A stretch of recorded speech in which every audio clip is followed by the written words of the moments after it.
12 is full-time, 15 is very full-time. 60% though earn at least 6 college-level credits. Only 6% earn 30 college credits in their first year, which means that we're really looking at a 3-year graduation trajectory here.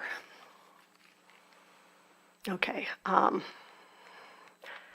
As I said, I was going to skip this. One of the sets of initiatives with dual credit is trying to get students to enroll earlier in dual credit so that they have a little more of a runway towards earning 15 hours, which is a full semester of college credit when they transfer to either a 2-year or 4-year institution later. We have had success with that, with more and more students enrolling in 9th or 10th grade.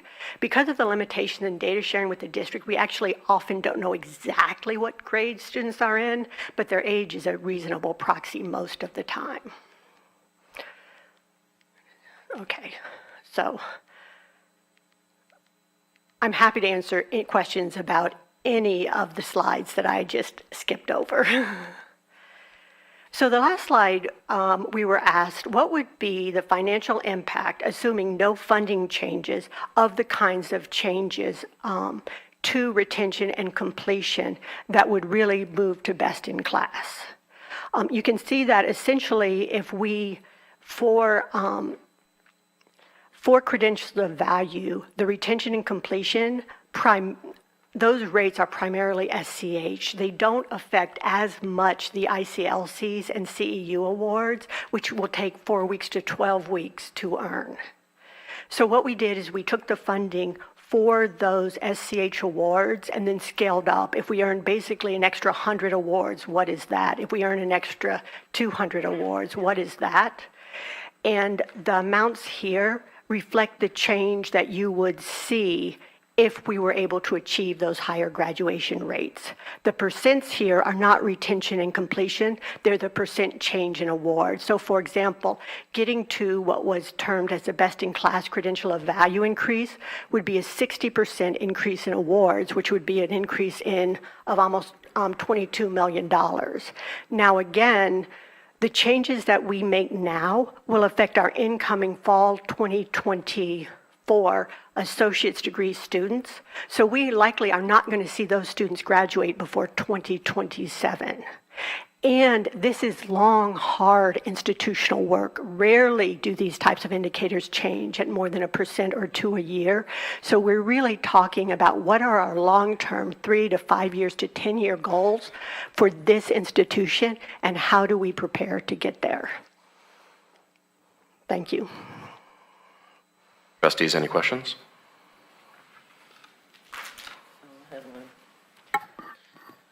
In regards to the fall rate, the fall percentages, you indicated that you were doing more outreach. So do you have any more fairs, registration fairs coming up? I'm sure we do. Rima? Let me see. Yes, we have Saturday registration fairs coming up, both Saturdays, the upcoming Saturdays. And are these at all the campuses? Most of our major campuses. Dr. Deal, could you come to the podium, please, and address the trustees? Thank you so much. Yes, most of the major campuses, big campuses, they have registration fairs scheduled this Saturday and the next Saturday. Okay, and then as far as what are we doing with outreach for the dual credit in the high schools? Because I believe they're starting next week or the week. So are we doing anything to recruit more students for dual credit? P16, Dr. Dr. Perez. Perez can answer. Yes, we're also working with the high schools on the enrollment for dual credit. As you know, in some cases, because it's the first semester for many of these students, they're just back, that it takes us a little longer to get them enrolled based on their schedule that they have for the high school. So that's why we have classes that start when we start, they start a week after, or they start 2 weeks after. But as an example, we met with Fort Bend ISD yesterday, again, to talk about what is it that we can do to increase the enrollment, increase the programs that we're offering, and ensuring them of the support that that we will give our students. So we are in the process of actively enrolling our students for dual credit. Okay, thank you. I did attend the fair, and there was, ACC had a table there, and Taylor did a great job. We were asking students about what high school they were in, did they know their counselors, and to ask them about the dual credit. So I just want to make sure we're doing that across the board. Thank you. I would like to add to that as well, Madam Trustee. Obviously, there are multiple activities that are going on throughout the year at the colleges, and the college presidents have obviously been working also to bring the communities in for open houses. Some of them are bringing in some of the faith-based organizations as well. There was an event that was held at South Campus about 2 weeks ago, and there were over 200 members of the community who were there. And so as we now progress into the semester, we are going to be registering students up until the official class day, which means then that it allows more of our students an opportunity to enroll in the first start of classes. It is going to optimize our ability to fill the classes, number one. But number two, it is also going to allow us to use our dollars much more expeditiously. So instead of having the first start to close off at the third class day, we run it until the 12th class day. We provide that support for our instructors. And then for the second start classes, for example, usually those are lower enrolled classes. So instead of paying a professor to teach such a small number of students, we roll those students into first start. With respect to the dual credit starts later, typically the second start. That allows us an opportunity to work with the schools, with the principals, with the counselors and advisors in order to get more of those students enrolled in our classes. Some of those students are embedded in the classes, and then others of them are taking the courses at their high school locations. So there's work that is being done at the colleges. The presidents have been very actively engaged. They've been planning, they have their financial model, and one of the things that they're looking at is how they expand upon the day, the evening, and the weekend classes that we used to have before, so that we will be able to serve the range of students who would be interested in coming to us, not just those who would come during the day, between 8 and 5, but also to expand to the evening and the weekends as well. And then for this location, I don't see Dr. Harrison here, but I'm sure she would be delighted to talk about the enrollment at this location. We will have a tour for the board of the basement. It is being transformed. There are already 250 students who are enrolled at this location in classes that will be offered starting at 4:30, 5 o'clock in the afternoon, and will go until 10. And then we'll have classes on the weekends as well. And so what you're going to see that with the rail going all the way from the south to the north, and in between, we have people who can go to various locations, park their cars, and come here to enroll in classes, and they are taking those credentials of value courses, the short-term training that will allow them to get a credential to go to work. So I hope that answers the question. It does. Thank you. Trustee Wilson, any questions? All right. So I wanted to chat about the interplay between the last slide that you presented and some of the earlier slides. And I'm glad that you used the phrase aspiration, because that's exactly what I was thinking of when I read through the deck. So putting the percentages here versus what our current kind of outlook is for awards at the end of this academic year, the long-term, maybe end-of-decade type aspirational numbers, just rough engineering math, about 28,000 awards across an academic year. Straight line it, again, not a statistician and engineer, that puts us at roughly 18,000 awards at the end of this academic year in order to drive consistently to that 28,000 at the end of the decade. And less of a question, but more of an opportunity for you to pontificate a bit. What barriers do you see kind of in the short term of kickstarting, especially with some of the shorter cycle awards, so we can begin seeing progress toward a 28,000 aspiration near the end of the decade? Well, really, there aren't a lot of barriers toward so I brought this slide back because I think the strategies that we use for each of these different sets of bars are a little bit distinct. For example, the OSAs and the institutional certificates, those are really short-term credentials. So the strategies to increase those credentials ensure include outreach to the communities because, for example, if you're going to get a CDL for truck driving, you're going to do that basically in 1 quarter. So increasing those awards quickly has to do with outreach and has to do with ensuring that students are registered for each of the courses they need to reach those awards. And we put a lot of systems in place this year to look and make sure that students are enrolled in what they need. So there are fewer barriers from those. Those are the outreach strategies. The longer term awards are more difficult because you're looking at that longer time frame. And so you've got to take that long view. What are we doing as students come in the door in that first orientation, in those first classes, to connect them and ensure they succeed? And there, we talked about this, I believe, at the April meeting, the pass rates of those first gateway classes. Our pass rates are similar to many, many other institutions, but that's not good enough to get where we want to go. We have to support our students better, both inside and outside the classroom. And we're doing the Caring Campus Initiative in the fall, which is a big inside the classroom initiative.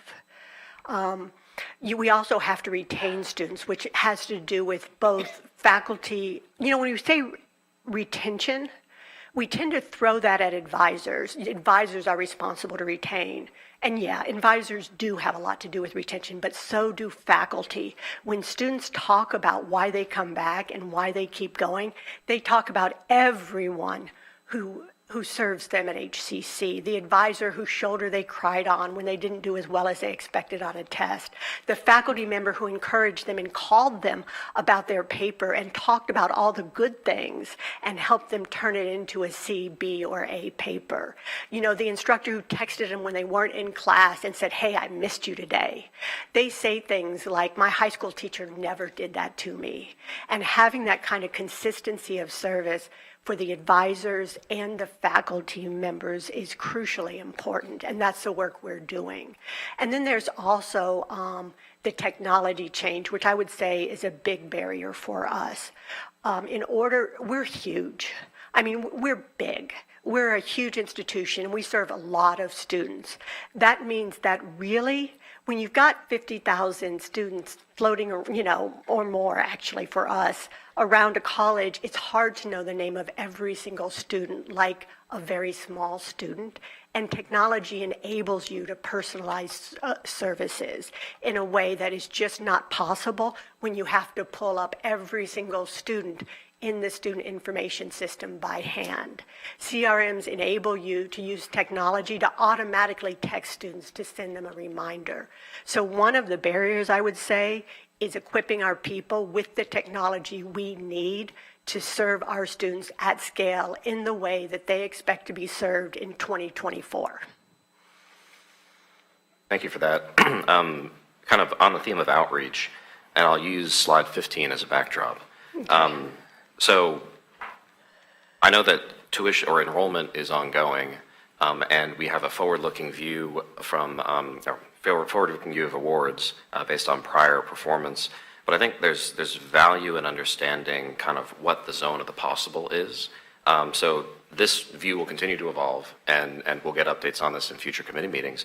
But I think another important factor of this is what is the ceiling of potential students that are kind of within striking distance of receiving or earning an award.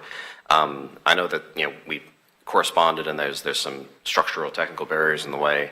And my question is, we don't need a precise answer. Even a swag would help motivate around the outreach portion of it. I'm just curious, is it possible for us to obtain a swag just to understand, does this constitute 50%, 80%, 95%?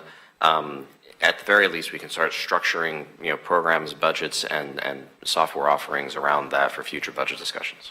So What we hope is that all of the students in this graph will at some point achieve an award. It just might not be next year for all of them. For the associates within the next year, I would say that of these, there are roughly 8,000 students still in that pipeline who we don't know have gone on someplace else yet. Some of them will graduate, so I would say 5,000 to 6,000 associates of the students pictured who was present in spring 2024. However, at HCC, we don't say dropout. I have never heard a staff member or a faculty member say dropout to me. Many of our students stop out. They have lives, and their lives sometimes get in the way. And so we will have some students come back who were not here in spring, who will earn an award. You know, we look at the students who are close and the students who aren't close to, and reach out to them with things like the Foundation's completion scholarships and try to make it possible for them to return. So I'm going to go up as high as 6,000 aspirationally who might be in the pipeline, who might reasonably be able to earn an associate's degree, and higher for certificates. So. Thank you. Next question, and it's digging into a little bit of the non-campus assigned, and this is the danger of corresponding by email and not a conversation. Of that 11,000 student cohort, there's some percentage that we would never expect to earn an award with us, as they're coming in for a single class, they're at another institution, or they just want to take one or two classes for fun. Do we have a sense for what the magnitude of that cohort is? I mean, if it's a significant portion of 11,000, then that would change our expectations of what our aspirational goals might be. If it's tiny, then we could ignore it and talk about something else. It's a significant portion of that 11,000. So essentially, that's our dual credit students. Our early college, high school, and P-TECH students are about 25% of our dual credit students. So reasonably, about 25% of that no college assigned may earn an award. It's relatively rare, but it does happen that a regular dual credit student who is just taking English and math and then the rest of their high school courses as high school courses will earn an award. They may earn 15 credit hours, but not an award. So I would put it at about 25% of that group will earn an award, and then some percentage will also transfer, but those will also be the early college, high school students. And the number on those is about 3,800. My last question, I apologize for filibustering. So with this, there's always headwinds, right? It's not just all forward motion toward aspirations. And we had two very big ones, literal headwinds, earlier this year, the derecho and Beryl.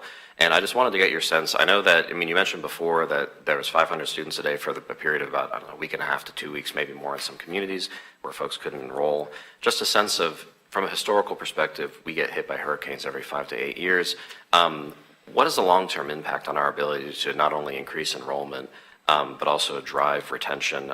How long does that take to play out? I know you've got experience with this, and I don't expect a number will nail you to, but just curious for your perspective on it. So Harvey was definitely a little bit different than Beryl. There was far more destruction in Harvey than in Beryl, but Beryl was still very impactful. There's initial impact of a hurricane on the registration at the time. That tends to recover given enough time. Like our fall enrollment will probably largely recover from Beryl.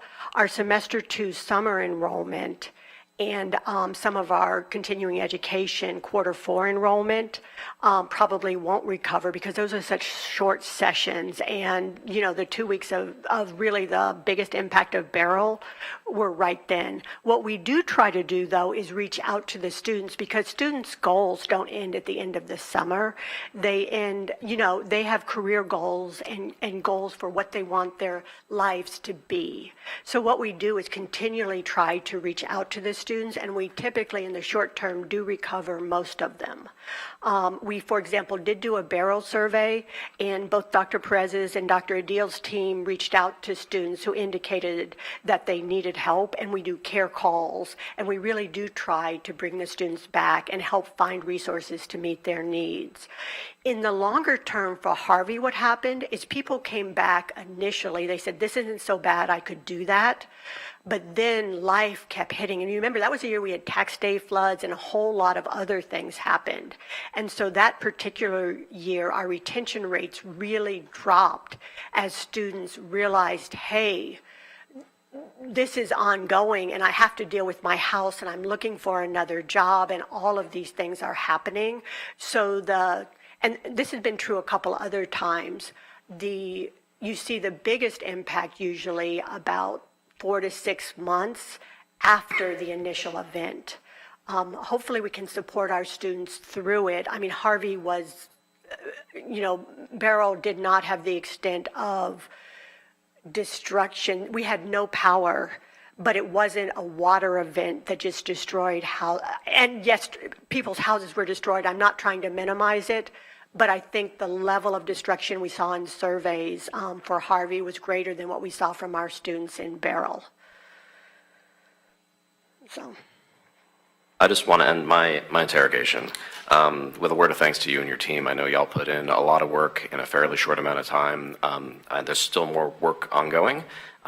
This is not the last committee meeting where we'll talk about these, so the work that we didn't talk about today will not be wasted. And I think this work sets us up as a board for such success, not only through this academic year, but also going into next budget cycle. So thank you to you and your team for getting this pulled together. It's a really great pack. So. Thank you. I'd like to support the Research Analytics and Decision Support Team and thank them for all of their work. They're over at one of the colleges working with program coordinators now as we speak. But thank you very, very much. And we are happy to continue to work with the committee.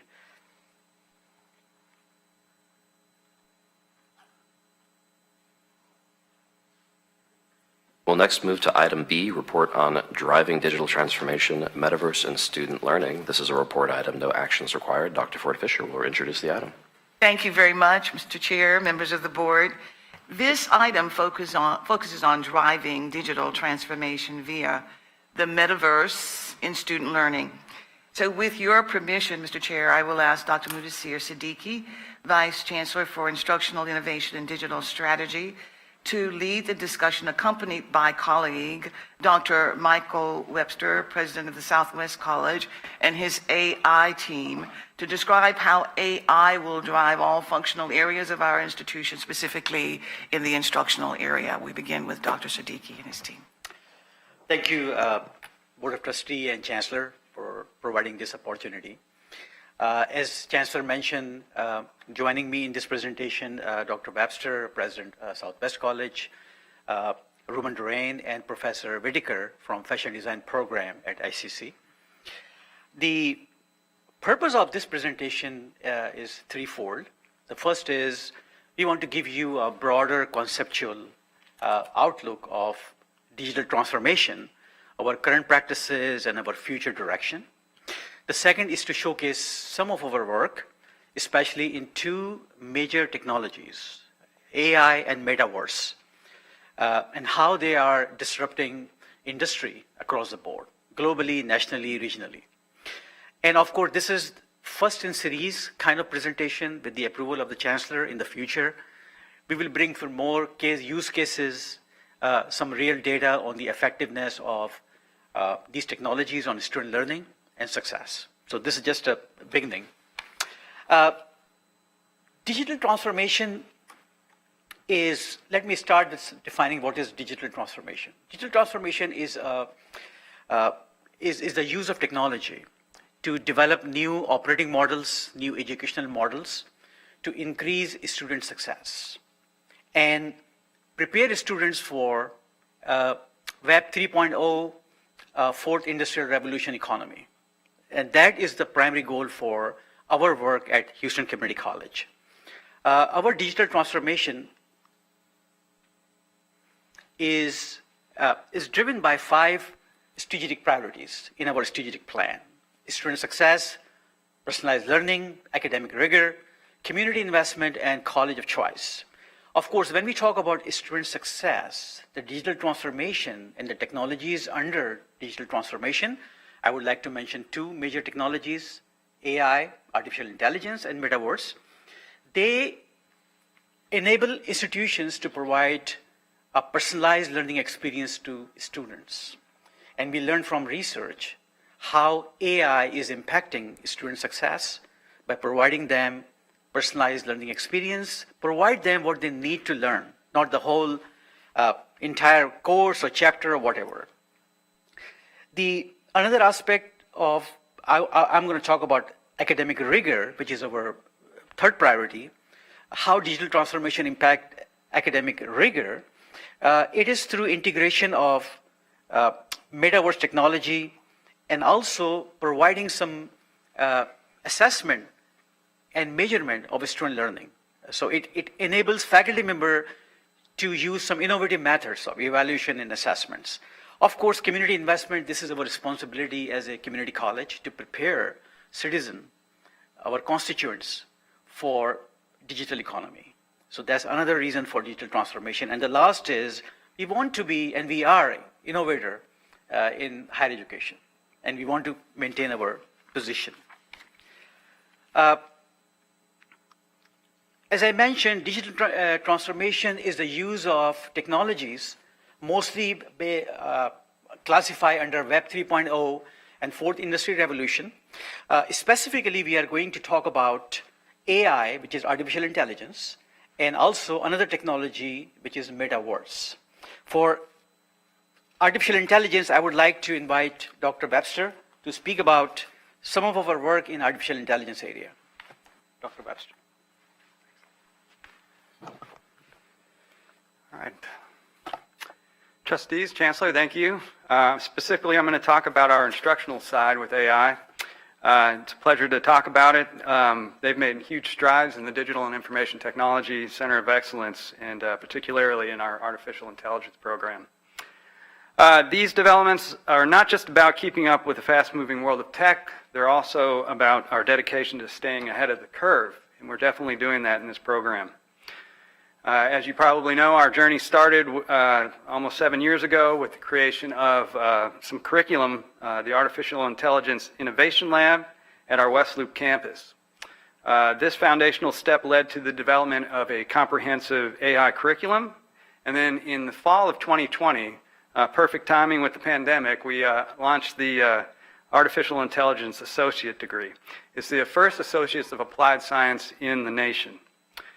45 students joined on instantly for that program, and enrollment has grown steadily, reaching over 200 students in the fall of 2023, and now currently 235 students in the program.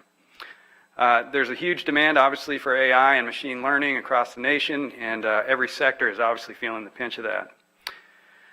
Because of this growing demand, we leapt forward in August 2023 with the Bachelor's of Applied Technology in Artificial Intelligence and Robotics. It's the first in the nation, and definitely a huge milestone.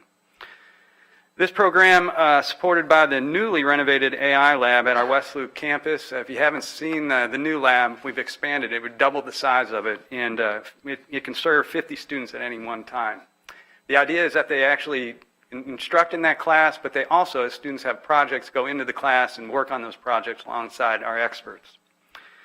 The bachelor's is already attracting strong interest. We have 16 students currently enrolled, and there's 500 prospective students in the pipeline. So it's a program that's definitely in high demand. And just last week, I'm especially excited to mention this. We were awarded by the National Science Foundation a $2.8 million grant in collaboration with Miami-Dade College and Maricopa County Community College. It's a consortium that will advance research and development in AI. HCC, along with these two colleges, will mentor other colleges across the nation and help them form their program and create a network of leaders in this field. This is a huge deal for a community college to access this grant, and we're extremely excited about it. The project was about 1.5 years in the making, and folks from all across the system were involved in making it happen. As you probably know, so for student success, as you probably know, HCC students in AI have won the national and global Intel challenges in years past, and I'm proud to say they're at it again. One of our students in AI, Sumesh Surendran, has just become a finalist in Intel's Global Impact Festival. And I'm not smart enough to tell you his whole project. I'm going to give you the highlights, and these guys in the back can probably give you the rest. But essentially what he did is he took a microscope and used computer vision lenses to teach the machine how to read genetic markers and to diagnose leukemia in children. So it's a huge, huge project, and definitely worth the success he's getting. Final results of that will be released in the next month, so we are very proud of Sumesh and the work he's done. Lastly, we have expanded our educational reach through the summer camps. So over 180 students participating in STEM camps this summer, including the Katy, Eastside Felix Fraga, Missouri City campuses, learn AI and coding across the system. Those are our students years from now, and we're creating that pipeline, so excited about that. I would just want to stop there by saying none of this is possible without the leadership of the DIT team and the solid support from all the folks at Southwest that make this happen. They are instrumental, and they're all located in the back here. So Dean Saber is in France right now. We won't fault him on that. But we've also got Dr. Joseph Fleischman, Dr. Fazelis Nang, Dr. Raymond Brown, Patricia McManus, and Josh Lowe. Thank you all. Appreciate it.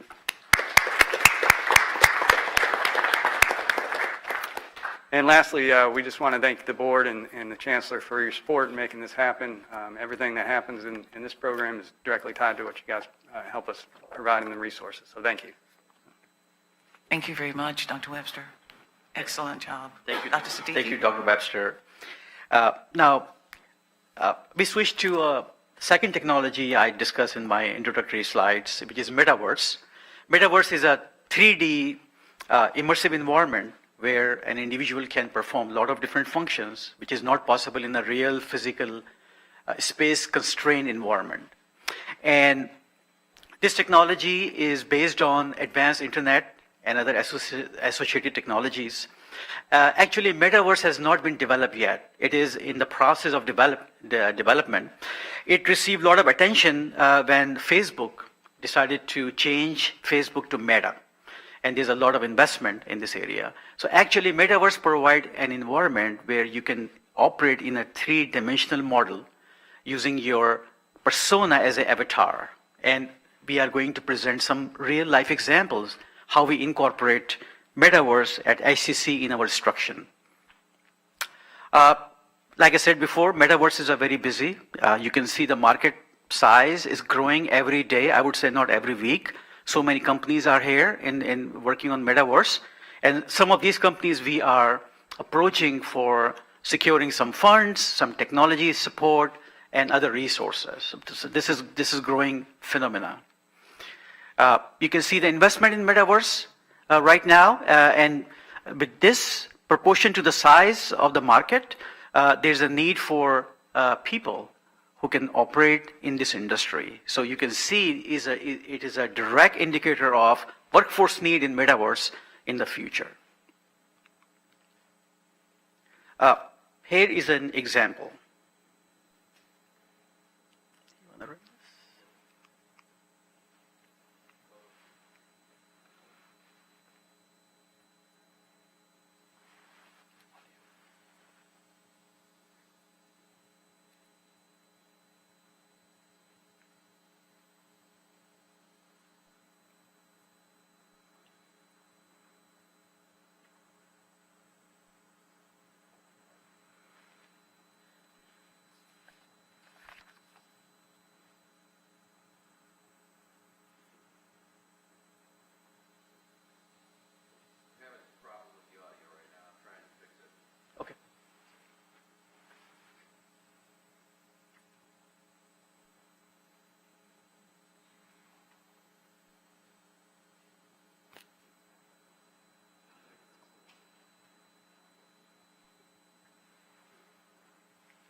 Dr. Siddiqui, can you tell us what we're seeing, please? Yeah, so this video is showing how you can, with the help of a headset, glasses, you can travel into the universe. You can see the galaxies, you can learn about, and this is very helpful for students because instead of learning from abstract lecture-based instruction delivery, you can go and you can touch, and you can explore the universe. Gonna have an astrophysicist in the family. Actually, I have to write this paper. Will you help me? Let's take a closer look. What part of the solar system are we talking about? Saturn. If you were taking astrophysics, you could study in the metaverse. Did you know the rings are made up of billions of icy particles? Really? Look at this.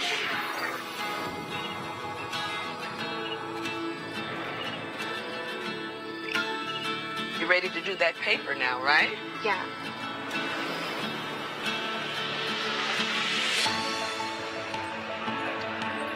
In the metaverse, you'll be able to teleport not just to any place, but any time as well. Ancient Rome.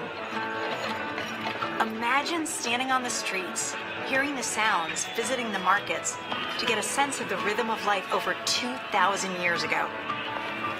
Imagine learning how the Forum was built by actually seeing the Forum get built right in front of you.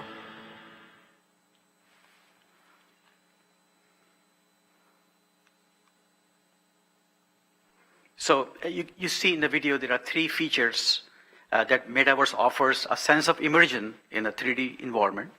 It provides a real-time interactivity. So for example, several people work in an environment, they collaborate, they design, they co-design a building or structure using their avatar. And it doesn't matter where they are located, in the United States, globally, anywhere. And the third is it empowers users to do a lot of innovative work, which is sometimes not possible or very expensive to do in physical world, like prototyping of a semiconductor, right? So these are the three important features, and that's why many companies like Walmart, Nike Land, Forever 21, all these fashion companies, they are using Metaverse, and you will see one example we are going to show in the following slides. These are some potential areas where Metaverse can be embedded. We identified construction trade, law enforcement, biology, and these are just not an exhaustive list. And this is based on some universities are using Metaverse in these disciplines, and we see a lot of opportunities. There are three basic technologies in the Metaverse: virtual reality, augmented reality, and mixed reality. Normally, we use virtual and augmented reality in our conversation because, like I said before, Metaverse is being developed, but these are the foundational technologies that will constitute Metaverse when it completes its development. Virtual reality is a type of virtual environment where you immerse 100% into the environment. It provides a sense of presence and virtual body ownership in VR. You can use your headset, you can use your gloves, and with the movement of your body and even your eyes, you can perform a lot of different kind of functions. And it requires a unique hardware, and it has a unique application for learning. So, for example, thank you, Dr. Siddiqui. This is one of the interior design fundamentals class in where Professor Berry is actually introducing the students, doing an orientation for them as to how they're going to use the Metaverse classroom and engaging with them. If you look to the left, you will see the names of the students that are there, and she's able to actually interact with them, not only talk to them, but they're able to upload 3D files that they can all indeed go on and revise and have conversations on and so on and so forth. And so this is what Dr. Siddiqui referred to when he said presence. The students and the faculty are actually present in the space. This would be a project that is actually the equivalent of what is happening in the art galleries on campus. Students are able to curate the art that they actually design, and then have an opening ceremony for them to invite the community and so on. Well, this is the same here. We have students that are actually online curating, not only curating art content that they're creating, but they're inviting the community to go and take a look at that particular gallery for that online art class. And so the metaverse is that replication of what we, in many cases, are doing in the physical spaces at HCC. And this is a good example of how art and art gallery and art classes are actually being used, and how the students are interacting in this.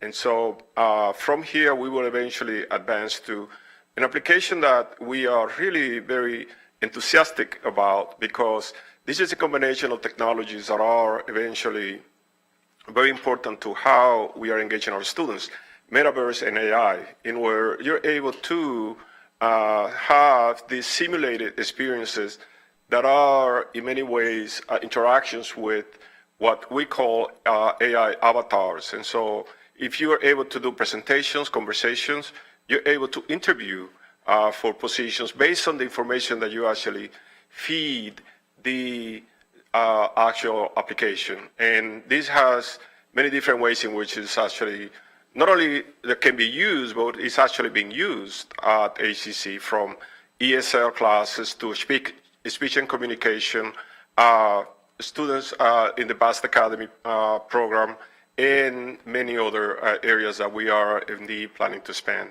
to. So a combination of AI and metaverse together, very exciting how the technology is actually being used there. Dr. Siddiqui, I think we go back to the slides for AI. So you witnessed the example of virtual reality. The second type is augmented reality, which is, we all have experience, like, for example, IKEA app. You can put your home, you want to see some furniture, and its location in your room. It helps you, it guides you. That is the example of augmented reality. And also, Walmart is using augmented reality to buy some goods, put in the cart, and then it delivers to your home. So this is an example of augmented reality in our HVAC program that we embedded, and a student performed this experiment. And so in this particular slide, you will see that students in one of our XR labs are actually scanning the room using augmented reality technologies, their phones. As you can see in the bottom of the slide, you will find that the students are scanning the room in a very accurate way, by the way, and they are able to export that file to AutoCAD or any of those 3D programs that they're using in the classroom to then continue on designing an HVAC system for that particular room. This is something that used to take them a long time to do. Now they're able to do it with their phones by using this technology. Professor Whitaker. So today I'm going to show you all how we're using metaverse environment technology in our merchandising program.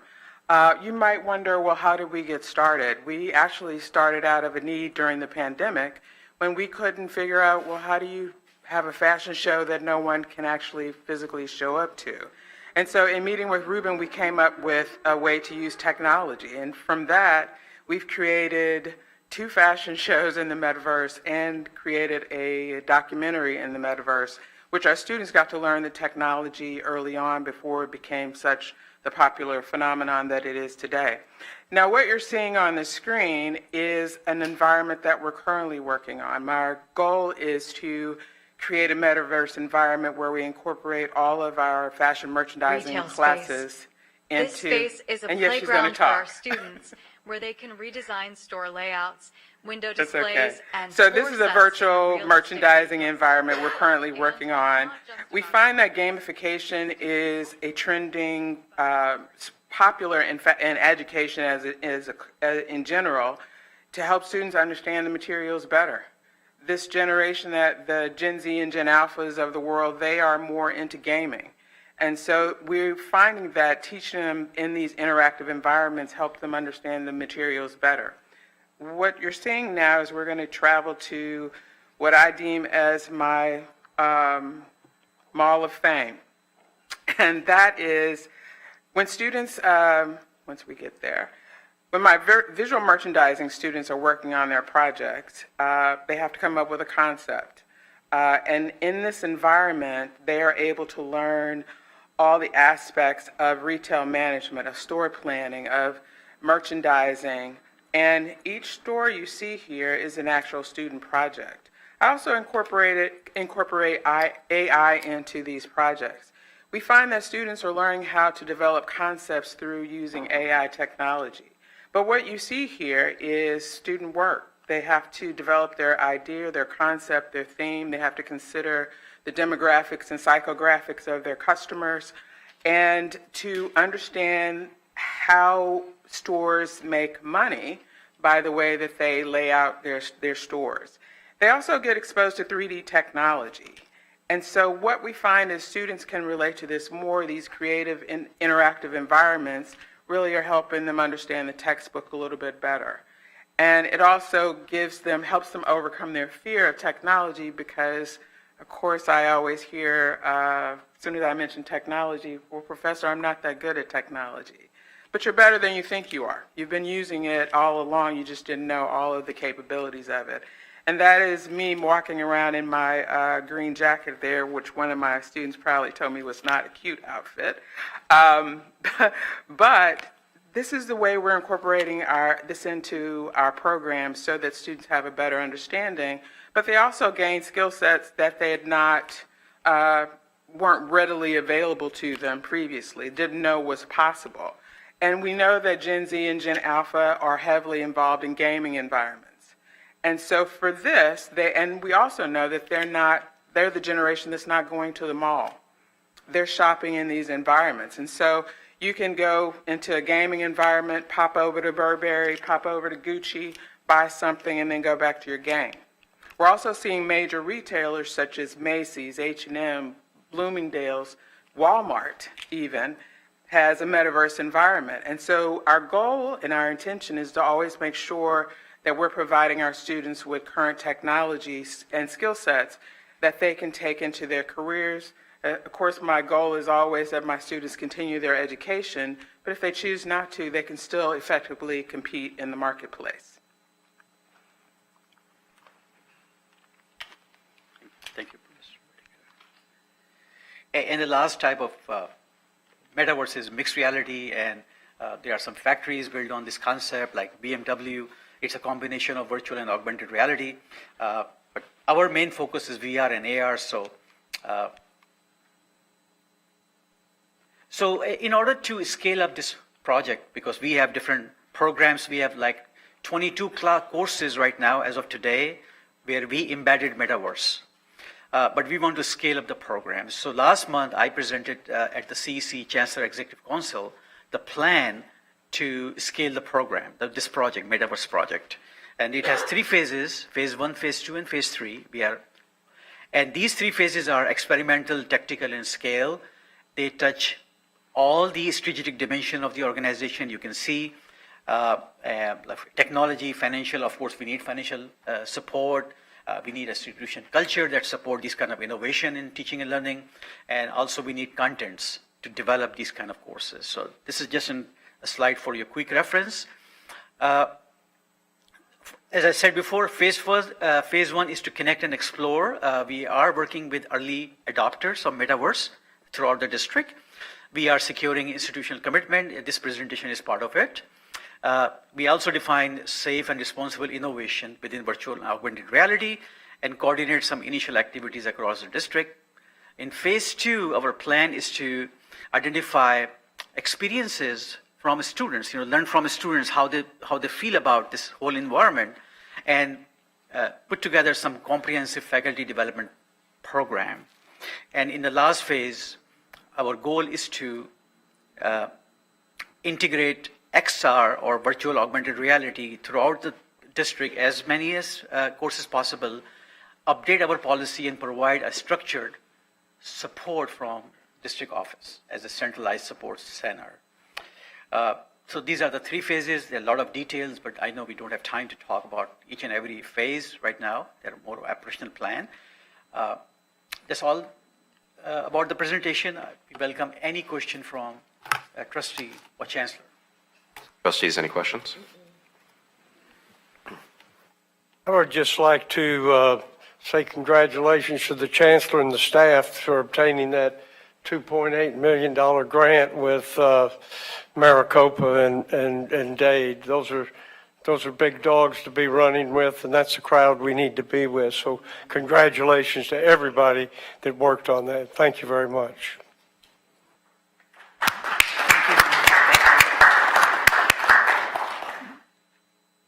Thank you very much, Trustee Wilson, members of the board. I would like to also indicate, Mr. Chair, that HEC has been invited to be a panelist at Harvard to discuss AI in the metaverse, and they will be paying for the team member to go, in addition to the institution paying for others in AI to go as well to represent the institution. So a lot of great work underway. There was a panel presentation at the coordinating board's TAC meeting as well last week. And so I'm really very thrilled. Dr. Siddiqui served on that panel. There was reference made to all of the great work that Dr. Webster and Dr. Brown and all of the members of the team, Dean Saber, et cetera, are doing at Southwest. So HCC is getting widespread recognition for all of the innovative work that is underway. So thank you so very much. Thank you. I also want to echo Trustee Wilson's congratulations. That's incredible news. The project Dr. Webster described is mind-blowing. I'd love to learn more about that at some point. I do want to tie a little bit of a thread between the two presentations we had in this committee meeting. So it's amazing that AI and the metaverse are beginning to impact student outcomes in the classroom, but I wonder if there's a way that we can incorporate them in the work that Dr. Burge talked about. I know she highlighted that one of our top barriers in the short term was data foundations and IT systems. And I know, Dr. Brown has shown me some amazing work that his students have been able to do on a couple of tours. I'm wondering if there's a way to cross-pollinate a little bit and kind of accelerate some of the capabilities of our main office and administrative functions while we get the appropriate apps and software platforms in place to sustain us for the long term. So just curious about your perspective on that. So, Trustee, one of the key function of AI and its program and application is to provide analytics, like student analytics. For example, how many students approach the website, how many students come to SCC after completing all the documents, how many students left earlier. So this is all enabled by AI. So even today, or I would say 3 years ago, all these softwares from Salesforce and Oracle and all these companies on student retention, persistence, and analytics are based on AI. So this is nothing new. I think there's a lot of opportunity at SCC. I had a discussion with Chancellor. She's on board. Digital transformation is not limited to teaching students AI, like academic program. A large part of it is to implement across the SCC to attain organizational efficiencies and productivity. So we have very detailed plan. I don't think we have time to discuss in more detail, but I would love to come back with the approval of the Chancellor to share some perspective on you just mentioned. Any other questions? All right. Well then, this meeting of the Academic and Student Affairs Committee will now adjourn. Oh, nope, wrong one. Excuse me. The Academic and Student Affairs meeting is adjourned at 1:40 p.m. Thank you all for the presentations today.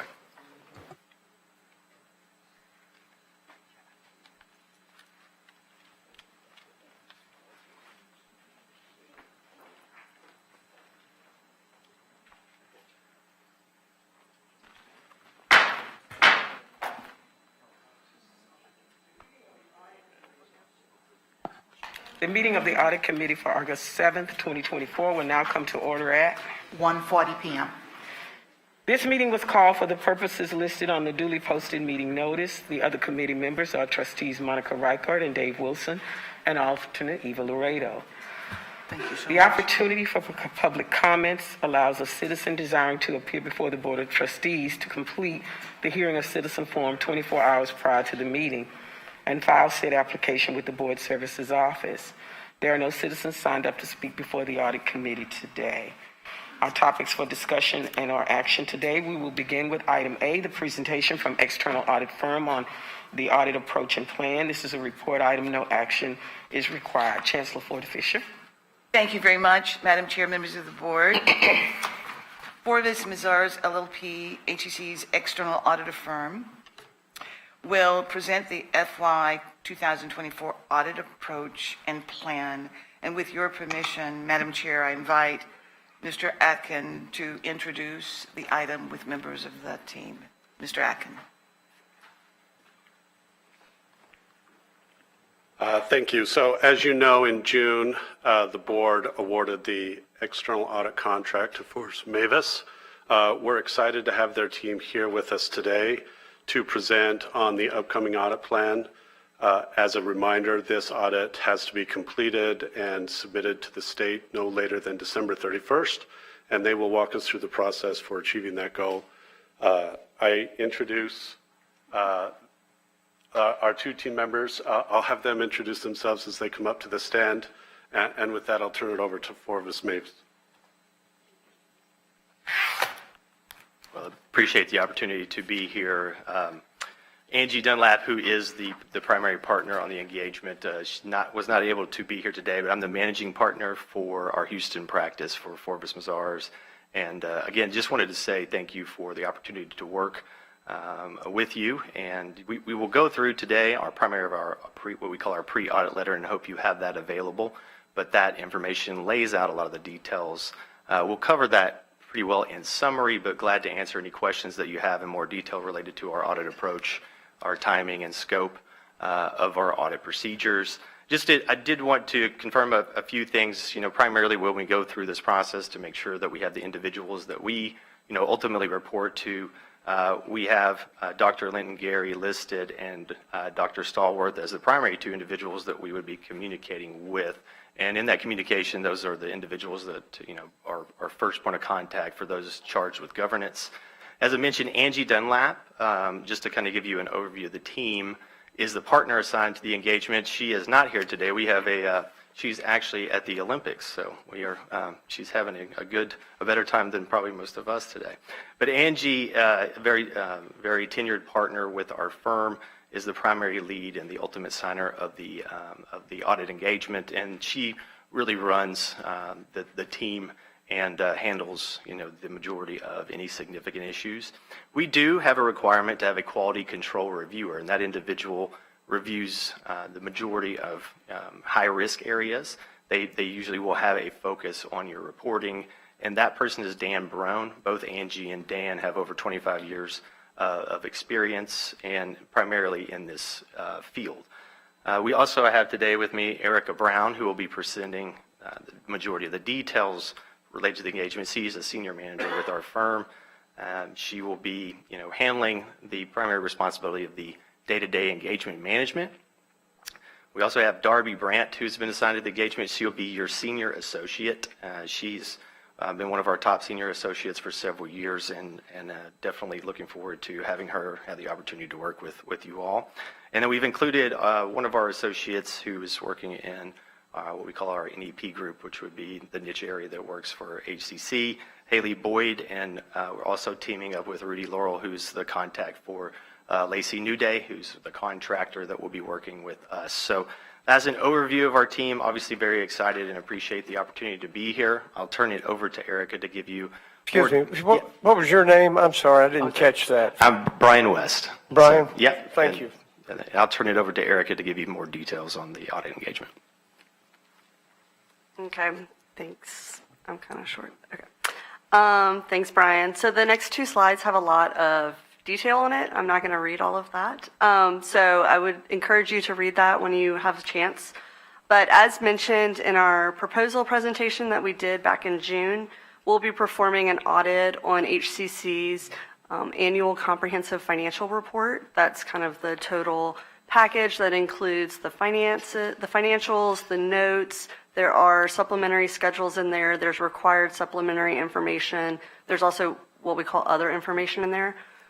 We will be looking at that total package in accordance with generally accepted accounting principles and then generally accepted governmental accounting auditing standards, because the HCC follows GASB requirements. We will also be doing a federal single audit. We'll be looking probably at student financial aid cluster. We'll know that better once we get a copy of the CFA. And then we'll be doing a state single audit, and we'll probably be looking at the Texas Educational Opportunity Grant, the TEOG grant. Once we get that CISA as well, we'll know better what we'll be looking at. As I mentioned, the ACFR has lots of different parts to it. Certain parts of that we don't do certain procedures on. So the required supplementary information, we don't audit that, so we'll just look at it to make sure it's consistent with the rest of the ACFR. We also won't look at the other information, so that includes the statistical schedules. There's also a letter from a letter of transmittal. Those we also just read just to make sure that they're consistent with the audited information. You'll notice here the contract date is actually highlighted because at the time we put together this, the contract was still not signed, but that has now been signed. So we'll put the contract date in here, and then we'll actually send this back to y'all as kind of a final communication to y'all. And as I mentioned, we are going to do this federal single audit is under uniform guidance, and then we do that state single audit under the Texas Grant Management Standards. This also lists our responsibilities and some of y'all's responsibilities. Again, I encourage y'all to just look through this presentation. We did give y'all a planned timing of the engagement as well. So we are currently a little behind just based on when the contract was signed. But in August, we'll be working through the risk assessment planning stuff, as well as understanding that internal controls around HCC. We'll be doing a few walkthroughs. And then we'll be coming out for final field work in October and November, and that's where we'll do the bulk of our test work, as well as going through the single audit. Talking with management before this, we are going to try to do some of that single audit testing, hopefully in August or maybe early October, since we weren't able to kind of have an interim field work that we like to. And then, as Jacob mentioned, we will have to ensure that that is all complete by December. And so then we'll be back here in December to present our audit results. If there are any audit adjustments, we would present those at that time as well, to ensure that y'all get this issued as of by December 31st at the latest. The next couple slides also go through more information about our audit, noting that as it relates to internal controls, we will look at them, but we don't issue an opinion on internal controls, so that is something we just like to bring to your attention. That is not something that's included in our opinion. We also like to let y'all know that we will, if there are any deficiencies or significant matters, we'll definitely bring those to your attention. We won't wait until December, but we would bring those to your attention when we see those things and let y'all know. If there are anything important, we'll definitely let y'all know as soon as we know that. One thing we'd like to go through in our presentation is the significant risk areas. We did talk about these during our proposal presentation as well, but management override of controls will be doing journal entry testing is kind of the main area that we do to make sure that there are no override of controls. But also just looking at all of the transactions that we do end up testing to make sure there's no bias or other significant issues. Improper revenue recognition as well, so tuition and fees is kind of the biggest fraud area as it relates to revenue, so we'll be doing specific procedures around tuition and fees. And then, as I mentioned, that non-compliance with laws and regulations, and that kind of folds in the uniform guidance as well as the Texas grant management standards.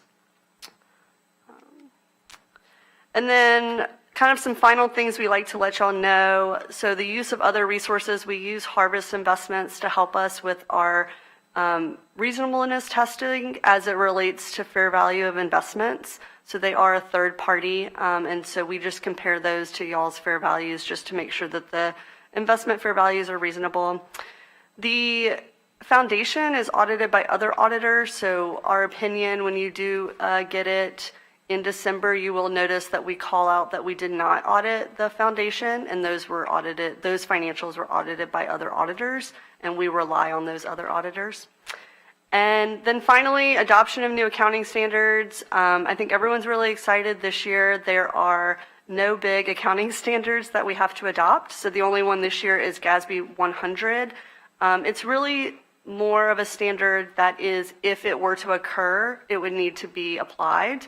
So if there were an accounting change, if there were an error correction, then it has guidance on how that is disclosed. We don't expect any accounting changes or error corrections this year, so you shouldn't see any effect of GASB 100 in the Act for this year.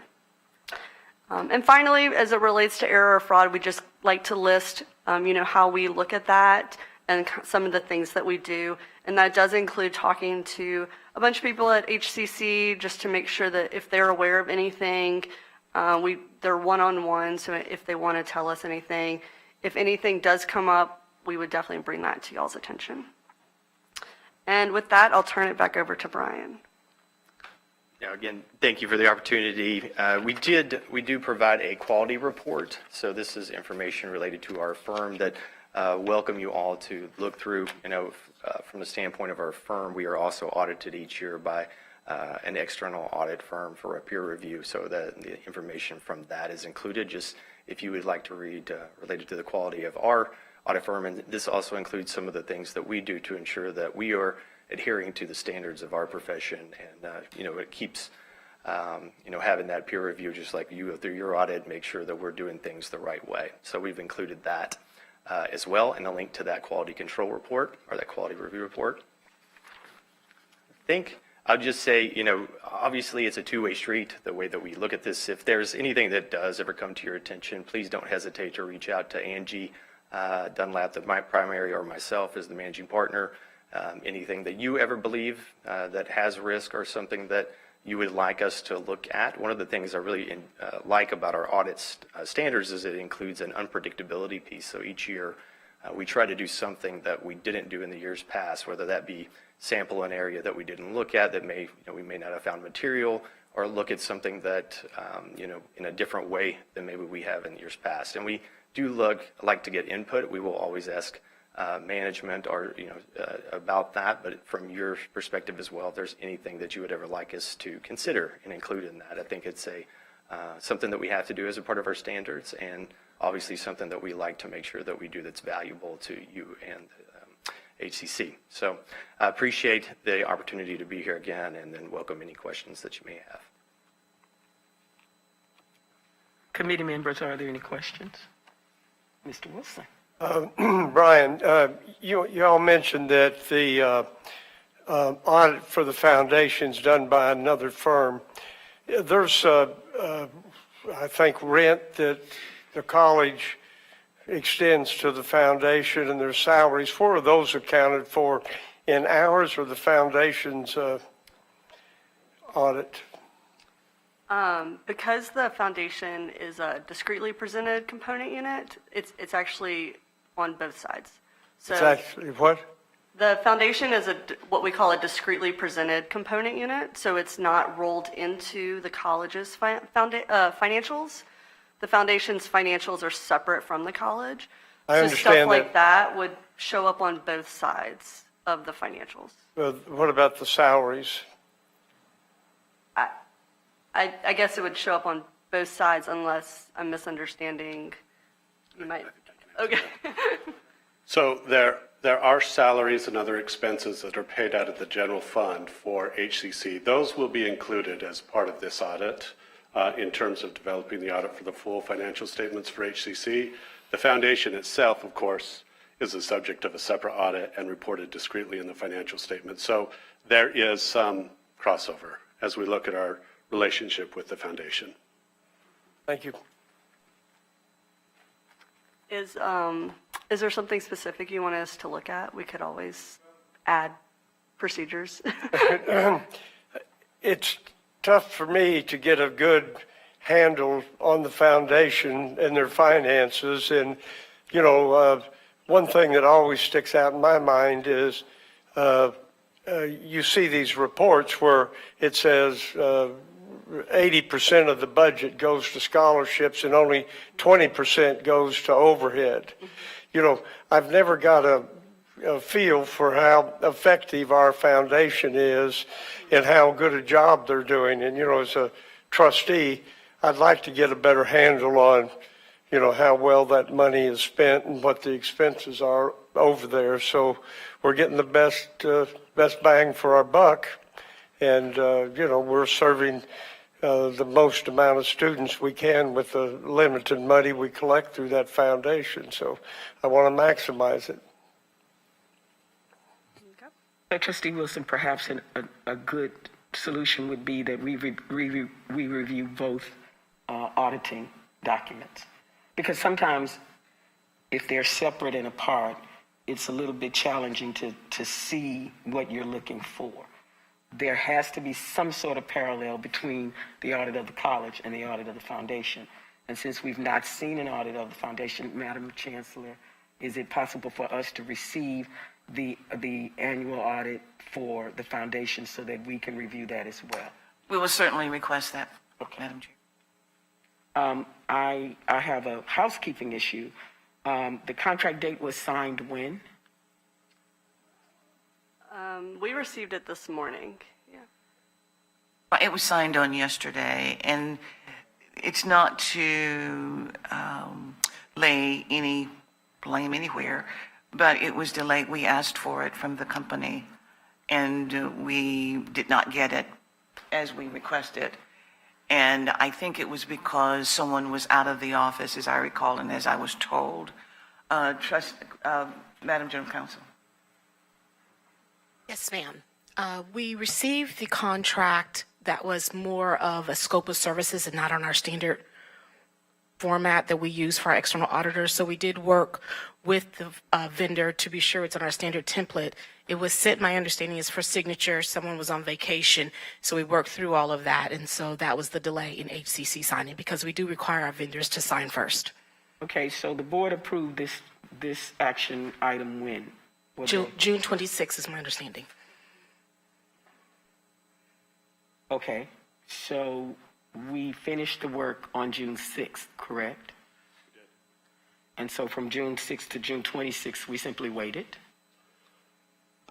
No, so you'll remember that the procurement method used for selecting the auditors was a request for qualifications.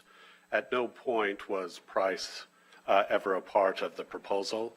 So following the approval on June 6th, the first thing that we had to do was go through scope of services and price negotiations. I believe we were able to settle that around the beginning of July and then issue the contract to General Counsel to start reviewing all of the legal matters related to the contract. Okay, so it went to General Counsel in July and then it was signed in August. That's correct. I don't remember the exact date, but I believe it was signed last week because we waited on the vendor's signature. If I can get that exact date. Okay. One of the challenges that we met as a board, there were 3 trustees who worked diligently to meet a deadline because we understood the importance of having the agreement done by June 6th, having this board to approve that agreement by June 6th. That was crucial. So to go from June 6th to August 6th, a bit much. And I certainly understand that we do not have a formal process, I guess, because every 5 years we go through this process. But we've gone through it enough of these 5-year rotations to know what we're supposed to have in the contract. So I would ask Madam Chancellor that next time, that when this, in 5 years from now, when the trustees are putting in their time to commit to getting something done, so that we have more of a convenience for both the internal audit and the accounting divisions. We want to make sure that they have time, because I would have expected that July would have been the time for us to move forward toward this company asking for the documents that they needed for preliminary review. And so that did not happen. Thank you very much, Madam Chair. We wholeheartedly agree. There is no disagreement there. When we asked for the information, we were told that there was delay. Number one, because of the form that it was on, number one. We were told that the document that we did receive did not meet the standards. Therefore, the firm had agreed to proceed with getting the information and working with the institution while the official document would be available. And then when the requests were made for the document several times, the person who would submit that via the vendor was not available, and we were waiting for that. And then when it came in, and I'm not sure of the date, I think it was either the latter part of last week or this week, that we then expeditiously signed that contract. So it was not a deliberate delay. I fully agree with you. It was the process that we went through with all of the different steps and then waiting for us to get the document before we could move forward. So we should have a standardized template that when we agree to terms, that standardized template should have been sent to the vendor, and it was not. Agreed. We do have a standardized template, and that should have been the starting point. Okay. Thank you. Thank you so much. We look forward to working with your firm, and we look forward to working with both external audit and our internal auditors so that we can make sure that we're following state standards and that we are on the right track in terms of making sure that our fiduciary responsibility is done in an acceptable manner. Thank you so much. We look forward to meeting with you. Next on the agenda is item B, the internal audit status report. This is also a report item. No action is required. Chancellor Ford Fisher. Thank you very much, Madam Chair, members of the board. This item is a quarterly internal audit update to the board. And with your permission, Madam Chair, I invite Mr. Terrence Corrigan to the podium to present the item. Mr. Corrigan. Thank you, Chancellor. Madam Chair, trustees, good afternoon. So this is a status report. It's quarterly on the agenda list that we have. So the contents of the report will be, I'll summarize the internal audit status information. We have follow-up observation action plans included in the report. And we have what external audit and review activities from other firms in the report. So also included in the report is the McConnell and Jones recommendations follow-up status report. And you do have attached in your packet, you do have a more detailed summary of the fiscal year 2024 internal audit status report. So this is the summary. So we have in finalization stage right now. We plan on finalizing these things in August. So the CARES Act, HERF 3, we plan on finishing up on that. SB 17, the new DEI regulations, you will get presentation on that in the special meeting today. Our compliance office has done, in my opinion, an outstanding job of accumulating all the documentation to support certification that we're in compliance with SB 17. So we're going to complete the IT disaster recovery audit by the end of August. And we combined the internal quality assurance review with the global internal audit standards transition because we're going to be holding ourselves accountable to the new global internal audit standards. These new standards were supposed to be in compliance and effective January of 2025. So we have done a gap analysis between where we are now and where we think we need to be in compliance with the global internal audit standards.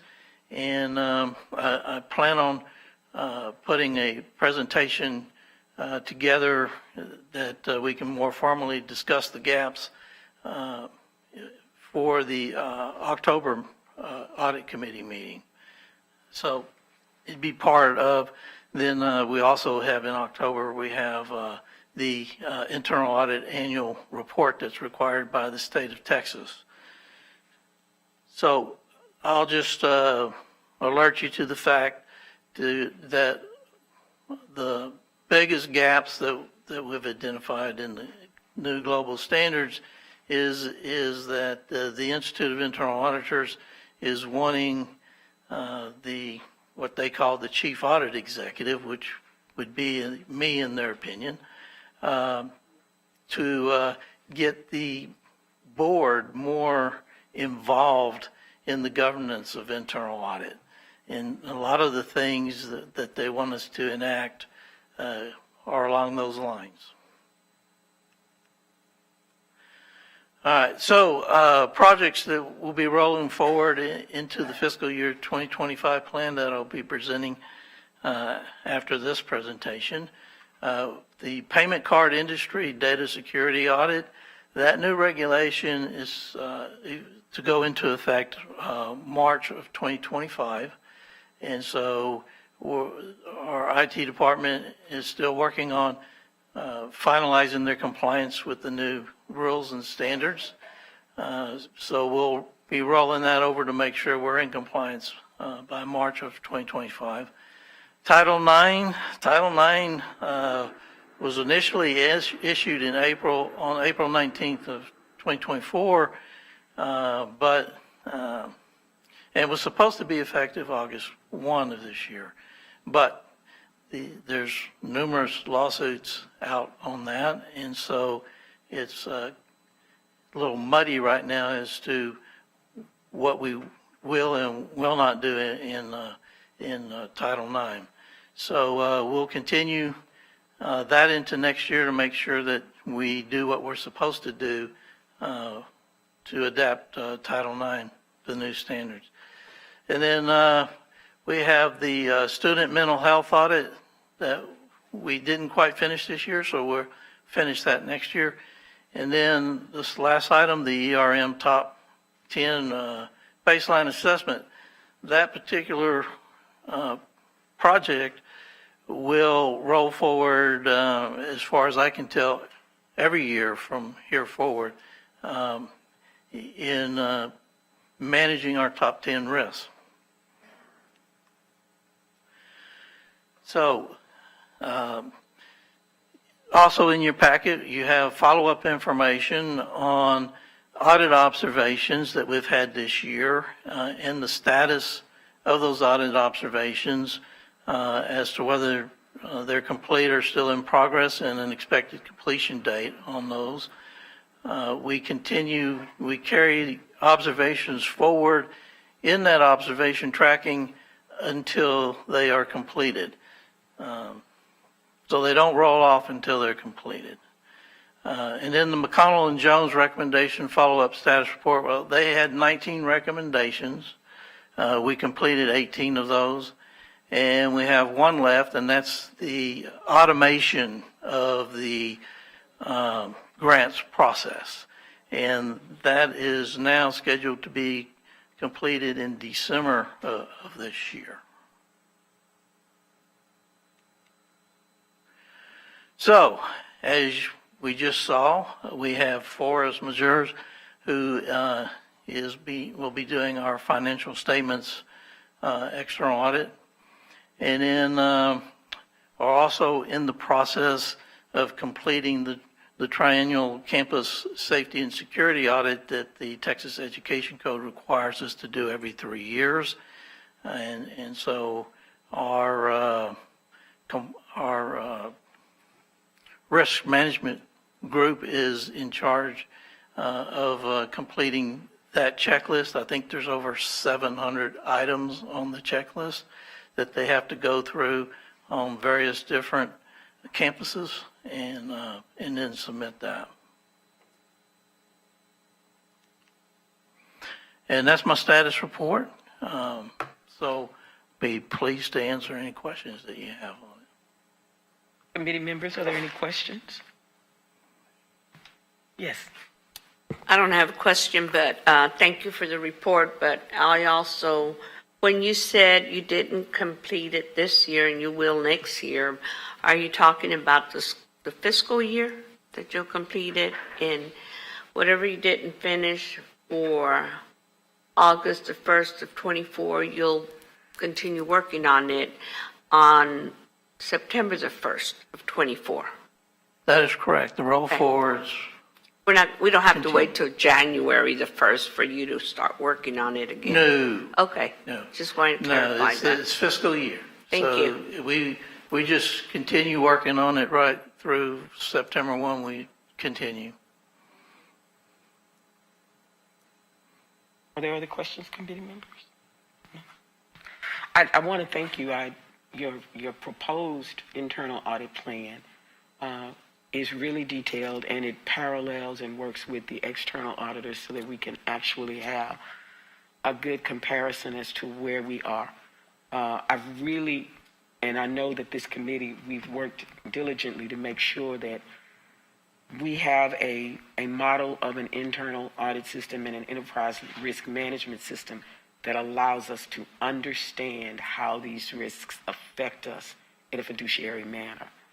Your team has been extraordinary in producing this document, and I know that you all will work well with the external auditors. I can say confidently that my questions have been answered. And when we meet again, we can talk about some general housekeeping things. I want to thank you for adding human trafficking, the plans to address the human trafficking risk mitigation, because that is a very serious issue on our college campuses. And so thank you for having that as part of the behavioral intervention and threat assessment for our students. This is very well done. And I do have to brag, Madam Chancellor, that this team will present at the national conference, because enterprise risk management systems don't exist like this at the community college level. And from what I understand, they don't exist like this at the four-year institution level either. So thank you for all of the hard work. I know that this was very challenging. I know seeing this from 3 different perspectives and trying to bring that to balance, but you have created a near perfect trifecta for really understanding and mitigating risk and helping this board to understand how these risks and how these internal audits affect our decision making and help us to make better decisions as board members. So thank you very much. You're very welcome. So there, we have an item C, the internal audit plan for approval. Is there a motion? So move. There's a second. It has been moved and seconded on the fiscal year 2025 internal audit plan for approval. We will now have a discussion on the item. Chancellor? Thank you very much, Madam Chair, members of the board. And this item, as you indicated, is presented to you for your consideration and approval of the fiscal year 2025 internal audit plan. Mr. Corrigan is at the podium, and I ask him to please present the item. Thank you. All right, so this is the fiscal year 2025 internal audit plan that we're proposing to be approved by the board. So in developing the plan, these are the different things that we consider in developing the plan. We ask for board input from all the board members, and we've incorporated the feedback we got there into the plan. Enterprise risk management assessment, everybody sitting here, I'm sure can remember their interviews with Bob McCracken and myself in going through the annual enterprise risk assessment, where we basically have a tool that we use with 239 risks, and we try and boil it down to the top highest risk. And then internal audit tries to focus on those risks. So we also consider consultants' use, and in that regard, we consider things like Hush and Blackwell, who help us with HERF3. Thompson and Horton helps us with SB 17. People like Rapid7, who do penetration testing of our IT systems and things like that. So we take all that into consideration. We take external audits in consideration. So Whitley Penn was our external auditor, so we took their work into consideration. Now it'll be Forrest Majors. And then we also look at all the governmental audits that are being done on HCC and what the results of those are. We take all that into consideration. Then we look at the top risk identified by the United Educators Risk Management Premium Credit Program, and that's really the start of where we started in coming up with our enterprise risk management assessment, was using their risks that they had and adjusting them to fit us. But their risks are specific to higher education.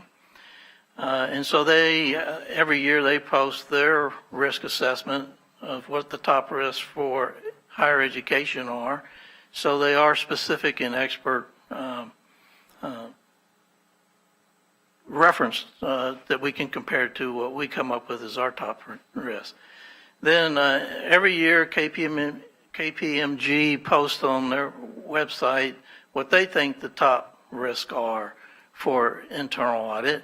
Theirs are not quite as good for use because they are not considering just specific higher education.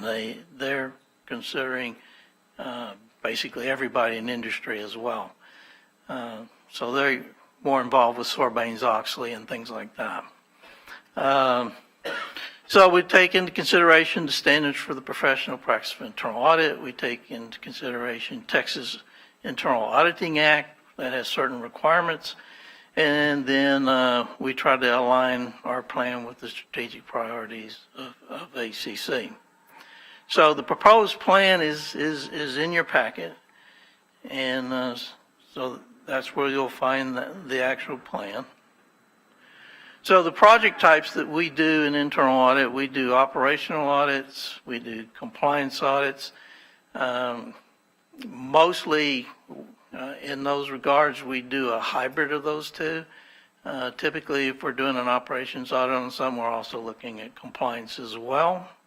We consider our IT audits to be a hybrid of an operational and compliance audit. We do advisory service to meet people's requests. And so it's more of consulting type projects where we look at risk for people when we're asked to do so. Then we have administrative things that we do, like transitioning to the new global standards. And then we also have our observation follow-up. So we continually follow up on all of our observations and our reports until they're completed, and so we do that work as well.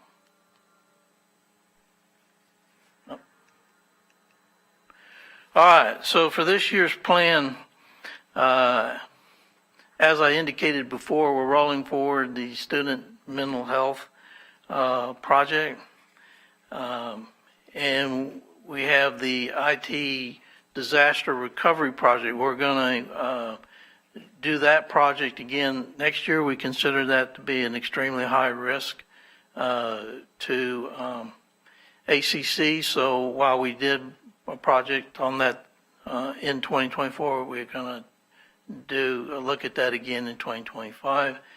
And then we have a IT systems audit in the plan. So compliance audits, as I indicated, we're rolling forward the payments card industry audit to make sure we're complying with that. And that really has to do with the cards that we issue to students of HCC that they can use to do their finances for their education. We want to make sure that their information is properly maintained. Title IX, like I said, those rules may change, and so we want to make sure we're in compliance when we come up with what the final things are that we need to comply with. So we're also going to be doing the campus safety and environmental operations management. We do those every year. We do 3 colleges at a time. So this year we'll be looking at Northwest, Northeast, and Southwest. And then there was several board members who were interested in procurement processing and payment processing at HCC. And so I have included that in the plan as well.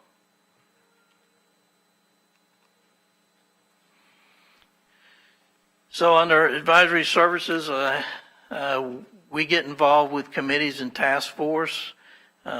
Some of them can be like being hiring committees and procurement evaluations and things like that. We get involved in special projects and examinations, and that would be things that people ask us to do, and also would include when we get involved in investigations around the college. Then we have the top 10 risk baseline assessment. We'll be reviewing the integrity and validity of the assessments and information. We'll be making sure that the mitigating action plans that we have for the top 10 risks are sufficient, and that the information and matrix information that we'll be presenting later in this meeting in the audit committee, we'll be making sure that information is valid and accurate.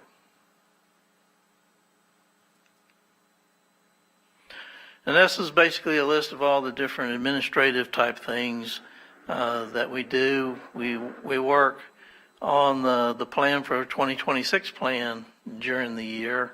And then we work on maintaining and improving our use of our teammate internal audit management system. We do an internal quality assurance assessment on ourselves each year that we don't have an external review. We're required, to meet the standards of internal audit, we're required to have an external review done every 5 years. The next review that we're required to do on that is due in fiscal year 2026. And then the state of Texas requires us to do an annual audit report. So we'll do a fiscal year 2025 annual audit report. We monitor external audits that are going on, and we basically try to keep you abreast of those in our quarterly status reports. We can do lunch and learns. The one lunch and learn we do every year for sure is we do a fraud awareness presentation every year. We do newsletters, and then we have the transition to the global internal audit standards. So, and as I mentioned before, we follow up on all the audit observations that we have in our reports until the action plans are completed. So that's it for my plan, and we recommend that the Board of Trustees approve the fiscal year 2025 internal audit plan. Thank you, Mr. Corrigan. Committee members, do you have any questions? We have no questions. If we have no questions, we are ready to vote on item C, fiscal year 2025 internal audit plan for approval.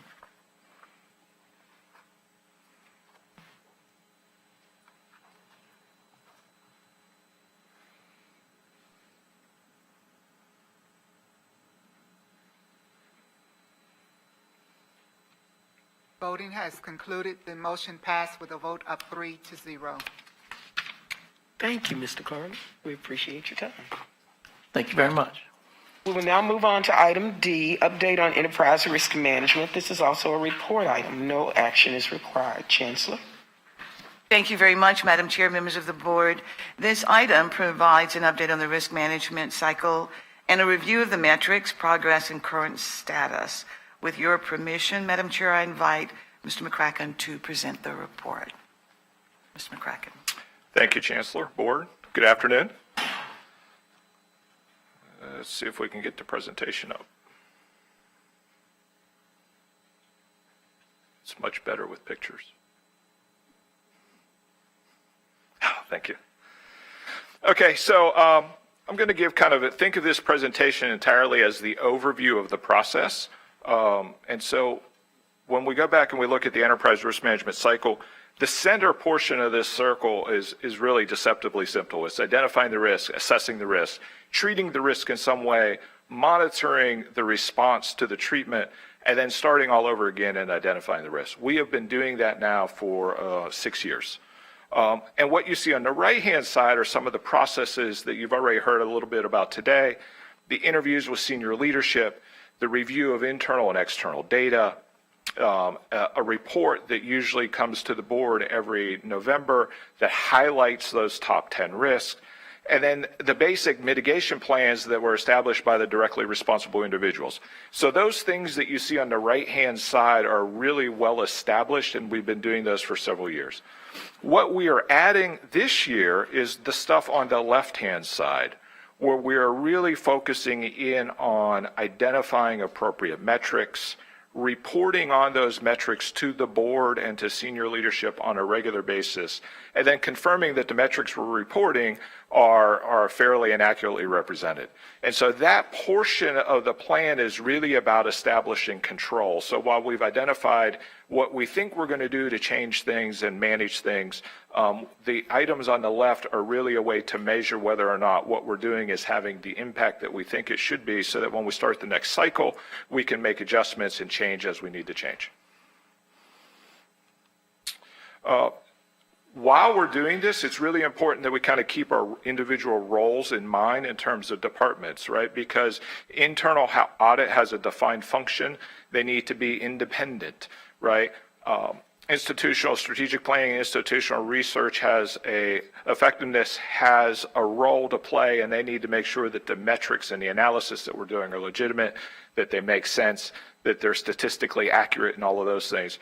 Risk management, we need to make sure that we're assessing and ranking the risk and that we're bringing attention to these items. Hopefully nothing on this list is a surprise to the board, because part of the intent overall is to make sure the board is aware of these items. So for instance, when you look at items that you saw in budget adjustments that were made, budget amendments made in June, they're items that come directly off of this list.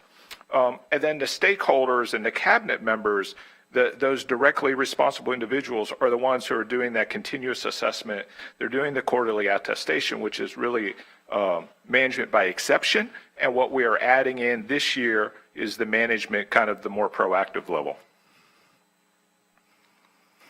So, big picture. What's the risk reporting schedule look like? So as we kind of work our way across this chart, the first category, or first column, is really simply just the risk from the last year, the top 10 in order. The second column is a brief description of the mitigation actions that the people who own those risks are taking. And then the third column is the DRI, or directly responsible individual. Just a caveat with this, while, for instance, under enrollment and funding model, it says Vice Chancellor of Student Services, That is not the Vice Chancellor of Student Services alone responsibility, right? They're leading the effort, but almost every risk on here requires kind of a whole college approach to address effectively. And then we have who's going to do kind of the baseline audit, and then the metrics, and then reporting frequency, and then a report to the audit committee. And I want to talk a little bit about the difference between the two. Some of these metrics are reported to you, for instance, every month. You get financial reports, you get enrollment reports, you get reports on funding. We just saw a report in the Academic and Student Affairs Committee that was very detailed on metrics. So you get reports to the board on a regular basis. Some of those are through meetings, some of those are through weekly administrative briefings. But in addition, what we did is we lined out where every one of these is presented at least once a year to the audit committee. And so if you add up the months and you go, you get one report on a risk every month of the year, except for February where you get two because they're related. You have campus security and you have policing, or in February. March and July, you don't have one because generally there's not a scheduled meeting. And then August, we gave you the month off. So, going to walk through these just kind of very quickly. Enrollment and funding model, we're talking about enrollment reports, financial reports. You saw an example of that data. Campus security, the junior college audit report, or triennial report, has 799 standards on it. We know how we did on those standards 3 years ago. We are completing the work now, so we will compare to see how we're doing now relative to 3 years ago. And then we can use that going forward. We also have the Clarity report, which is produced every October 1st and is a requirement. IT, systems access, cybersecurity, data recovery. You just heard from internal audit that there was, I think, 3 different IT-related audits happening, right? So they do a ton of work, but that Department of Information Resources, penetration testing is a big deal. Network status, availability report. Some of those reports would probably end up being closed session reports or through the weekly administrative briefing. And they'll present to you in June. Deferred maintenance is next month. Next page. Skip through here. The competition, changing market, new normal, however you want to label that, House Bill 8, it's related to enrollment, it's related to retention, it's related to funding, but it's really a lot of that data that we just saw in the meeting just a few minutes ago. And if you notice, it was presented by Strategic Planning and Institutional Effectiveness, right, which is kind of consistent with the way we have it laid out here. Title IX, Violence Against Women, Senate Bill 17. This issue is scheduled for January. This is going to be particularly challenging this year because of so many legal challenges around Title IX that it's going to be kind of a scramble to see how that all plays out. Minors on campus, quite honestly, is a very, very difficult one for us. This is not an area that we have a tremendous amount of metrics on. I have heard in this meeting over the last several months a greatly increased emphasis on bringing minors into campus to engage them with the college campus, to do recruiting events, to engage them in STEM camps and those kinds of activities. And so we really need to improve our capacity to track how we're managing that, make sure we have processes in place. And so that one's going to be certainly a work in progress. Behavioral intervention threat assessment.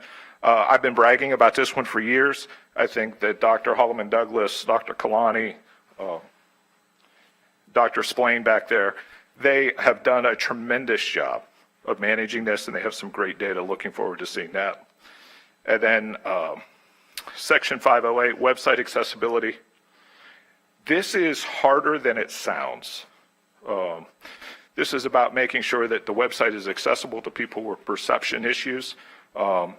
There's a lot of work to be done on that. They're making great progress. And then finally, you have policing. It's been, knock on wood, relatively quiet in terms of nationally with police issues. But as we head into the election year, certainly that can change pretty quickly where you get kind of protests and those kinds of things. And so with that, if there are any questions. Madam Chair? Yes. The website accessibility, you're talking about improvements, but doesn't DOJ just take it, like, any falling short of it could potentially be a violation? So at some point, shouldn't we be 100% in conformity to not have the risk of DOJ coming after us? Ideally, you're at 100%. I don't know that anybody ever achieves that, right? And so they have kind of a level of, they have like an A, AA, and AAA level of compliance. DOJ does? The web accessibility standards, the way they're written, they have Okay. 2.1, and then there's A, AA, and AAA. And from my understanding, if you can hit the AA level, which is kind of that middling level, then you are generally considered to be compliant, although a particular page or a particular web link may not be. Your processes are in place to make sure that you are in general compliant. When will we reach the AA level? I don't know the answer to that. But we're not at it, right? So every day we're We not are at not. it, we're at risk from DOJ to come down on us. There is, there's the risk, and we are working with OCR, Office of Civil Rights, to come into compliance and been coordinating our work with them. Okay. Okay, so they've already reached out and they're. Trustee, we currently have already adopted the appropriate standard to be in compliance, and we also have the appropriate wording on our website if individuals are needing assistance with compliance or accommodations for our website. And then we do have a current legal matter that we're working through, and we'll be happy to update the board as necessary, but we are already working with the Office of Civil Rights on an OCR. Okay, as long as they know we're working on it and they're not going to show up one day with agents and that sort of stuff. No, very cooperatively. Great, okay, thank you. Are there any other questions? Thank you so much. The ERM looks very good, and we're ready to move forward with our risk reporting, and thank you for having the internal and external auditors involved, so we see where the external auditors will render their opinion with their findings along with what internal auditing is doing. So thank you very much. Okay, thank you. The next item is item E, the report on quarterly control and compliance attestation. This is a report item and no action is required. Chancellor Ford Fisher. Thank you very much, Madam Chair, members of the board. This item for compliance attestation is presented quarterly to the board and is presented to enhance the trust and accountability between the college administration, members of the board, and the public. So with your permission, Madam Chair, I invite Interim General Counsel Montgomery to present the report. Yes. Good. Trustees, Chancellor, Madam Chair. There are 3 attestations submitted for the quarter March 1st through May 31st, 2024. One attestation was submitted for a potential violation of SB 17. We have made a determination there has not been a current violation. Specifically, HCC has not entered into any agreements with the entity that is at source, and we're currently reviewing the matter to determine whether or not we will move forward. There are 2 other attestations that are being addressed concurrently and will be discussed in the closed session of the special meeting. I do have Attorney Lucy Tredenick, who leads our compliance department, here to answer any questions that you may have along with myself. Good afternoon. We'll take any questions you have at this time. Committee members, are there any questions? Outstanding, no questions. Thank you. Thank you very much. There are no additional items, so we will now move to adjournment. The audit committee meeting is adjourned at 2:40 p.m. right on time.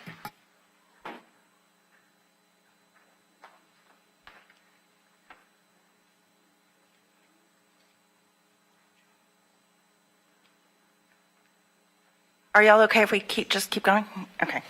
The meeting of the Board Governance Committee for August 7th, 2024 will now come to order at 2:40 p.m. This meeting was called for the purposes listed on the duly posted meeting notice. The other committee members are Trustee Sean Sheehan, Dr. Vanderbilt Stallworth, and alternate Trustee Lalu Davies. Opportunity for public comment. A citizen desiring to appear before the Board of Trustees shall complete the hearing of citizens form 24 hours prior to the meeting and file said application with the Board Services Office. There are no citizens signed up to speak before the Board Governance Committee today. Topic for discussion and or action. Is there a motion to approve item A, proposed change to DEC local compensation and benefits, leaves and absences? So moved. Is there a second?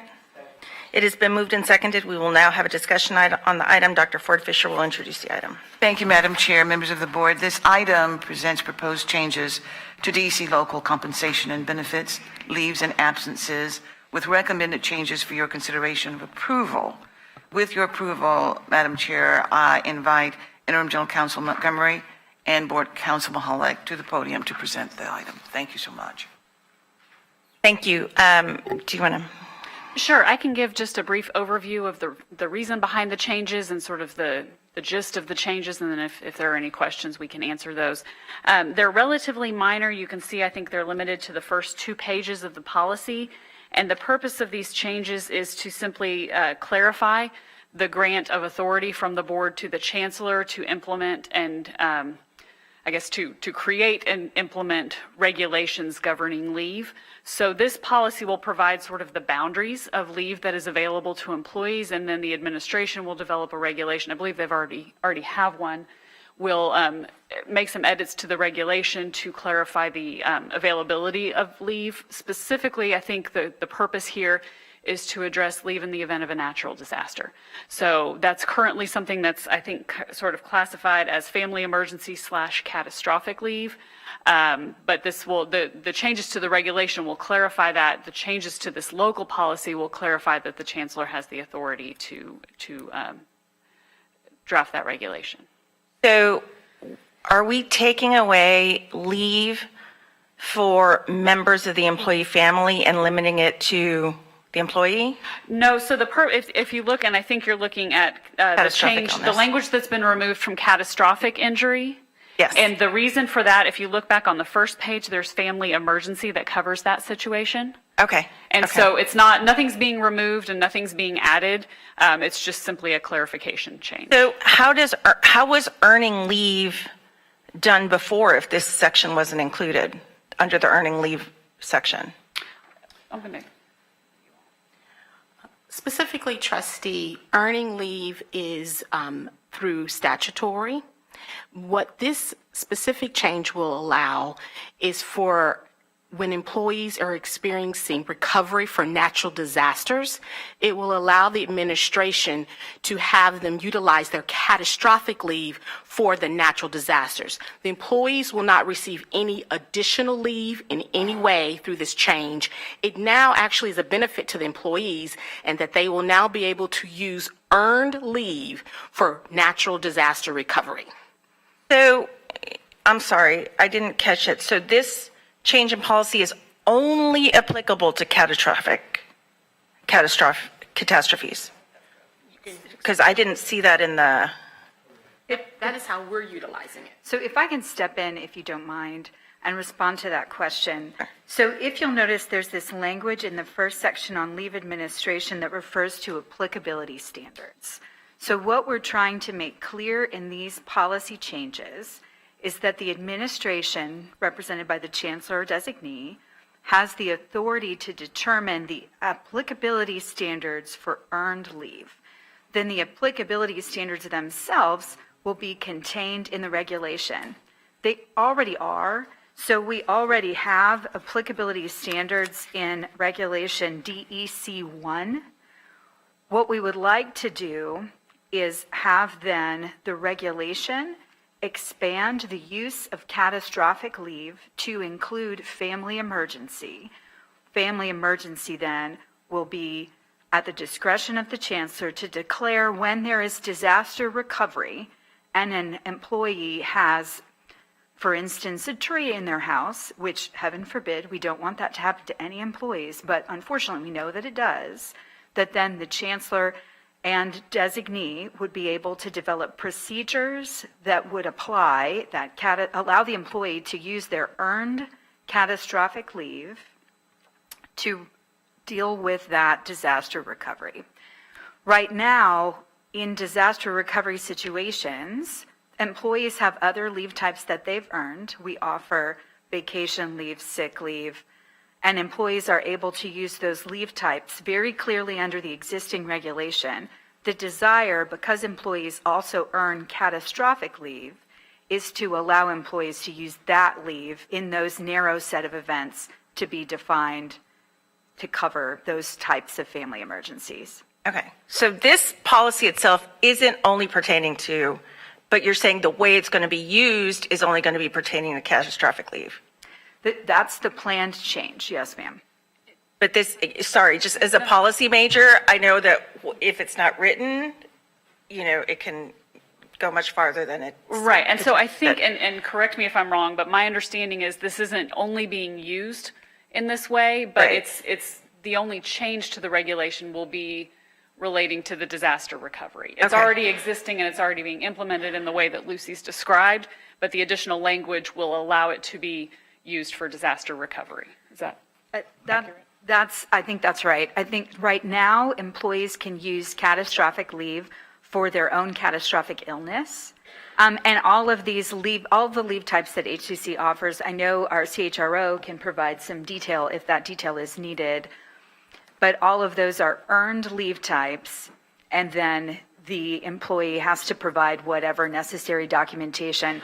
Those kinds of how much leave is earned, how it's used, those are defined in the regulation. We want to make absolutely crystal clear that the board is aware that the ability to determine those applicability standards rests with the chancellor or designee. Yes. Thank you very much, Madam Chair. During the unfortunate incidents of Hurricane Beryl, we had a number of staff members who incurred significant damage to their homes. They could not continue their studies, and they required a longer period of time than the other staff members required in order to recover and to return to work. I had had conversations with the staff senate about this change, and there was a request that we look at how we support our staff, and this was done during, I think, Hurricane Katrina, when this was used, and had talked also to talent engagement about what Dr. Anderson was experiencing with the calls from staff. And I would like for her to come to the podium and to address that incident of just numerous calls that were coming in and the requests as well. Dr. Anderson. Thank you. Yes, Chancellor. After Beryl, we did have a number of faculty and staff who, in fact, did have trees through their homes. And so we, of course, closed for 3 business days due to the complications that even as a college we had in our different locations. But as you can imagine, staff and faculty were having difficulty having those issues resolved within the 3 days and needed to take additional time out. Some of our faculty and staff may not have the type of leave to take, and so having to dip into their vacation or sick leave presents other downstream effects that may not be desired or necessary. And so this change enables the chancellor to work with her administration and create a variance for the applicability that usually is only reserved for medical reasons. And that's what this change enables us to do. That makes sense. Thank you. Trustee Cheeman? Yeah, I'm just curious, if that's the justification, why not just write that in the policy instead of setting up a very broad and vague structure to enable that to happen? That's a very good question, Trustee Cheeman. When we got ready to look at the policy in order to create the special request to utilize the catastrophic leave, we wanted to be sure the chancellor had the full authority, and the policy did not delegate that full authority as written, the current policy. Therefore, we wanted to be sure it was very clearly delineated. And I think to speak to the broadness of the, I'm sorry. If I could finish, I know I didn't realize that we had someone joining remotely. If I could add one point to the answer to Trustee Cheeman's question, I think the broad nature of the language here allows a little bit of flexibility because these situations are so fluid and so different, and it's difficult to anticipate what will be needed. As it's been explained to me, this allows some discretion on the part of the chancellor to grant a variance where it's needed in cases of natural disaster. Does that answer the question? Trustee Vanderbilt Stallworth? I think probably the challenge we're facing is the wording itself, because it says that requires the services of a licensed practitioner for a prolonged period of time, and that forces the employee to exhaust all leave, time earned by that employee, and to lose compensation from the college district. I think we would have been, or we will be more comfortable when these two types of catastrophic disasters are separate but equal. Because having a tree fall into your house doesn't necessarily require you to need a licensed practitioner for a longer period of time. Even though you might be stressed out, the chances of you going to see a therapist about that is minimal.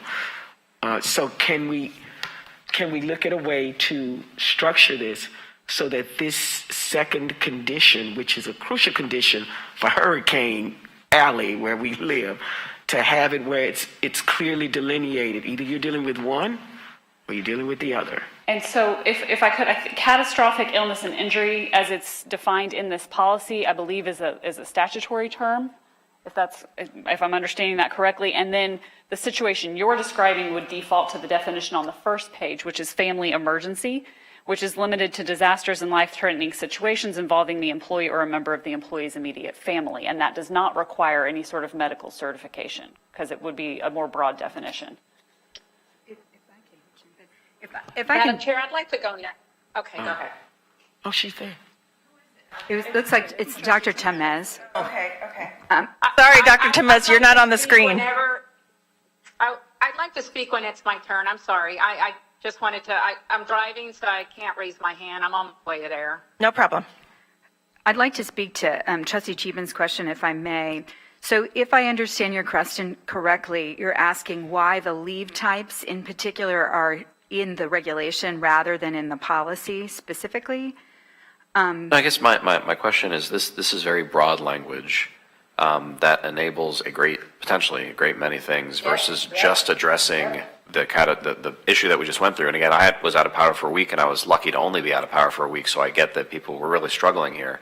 But this just feels overly broad given what we had. I'm tempted not to short circuit Dr. Tamez's question, but maybe we punt a month and try again so that we can tighten up the language a little bit. But that's my concern. It's just overly broad, and yeah. So it may be helpful also to bring y'all some information about the DEC-1 regulation as it currently exists.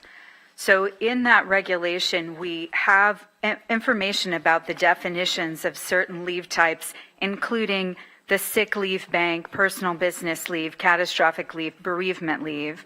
And that's because there are certain types of leave that are required by state law. Those are really limited. So that's mental health leave for certain law enforcement personnel, quarantine leave. There's some other very specifically defined leave types. However, under state law, we as a community college are directed to establish faculty compensation policies that provide our faculty in particular with benefits at least equal to the average of that provided by similar institutions.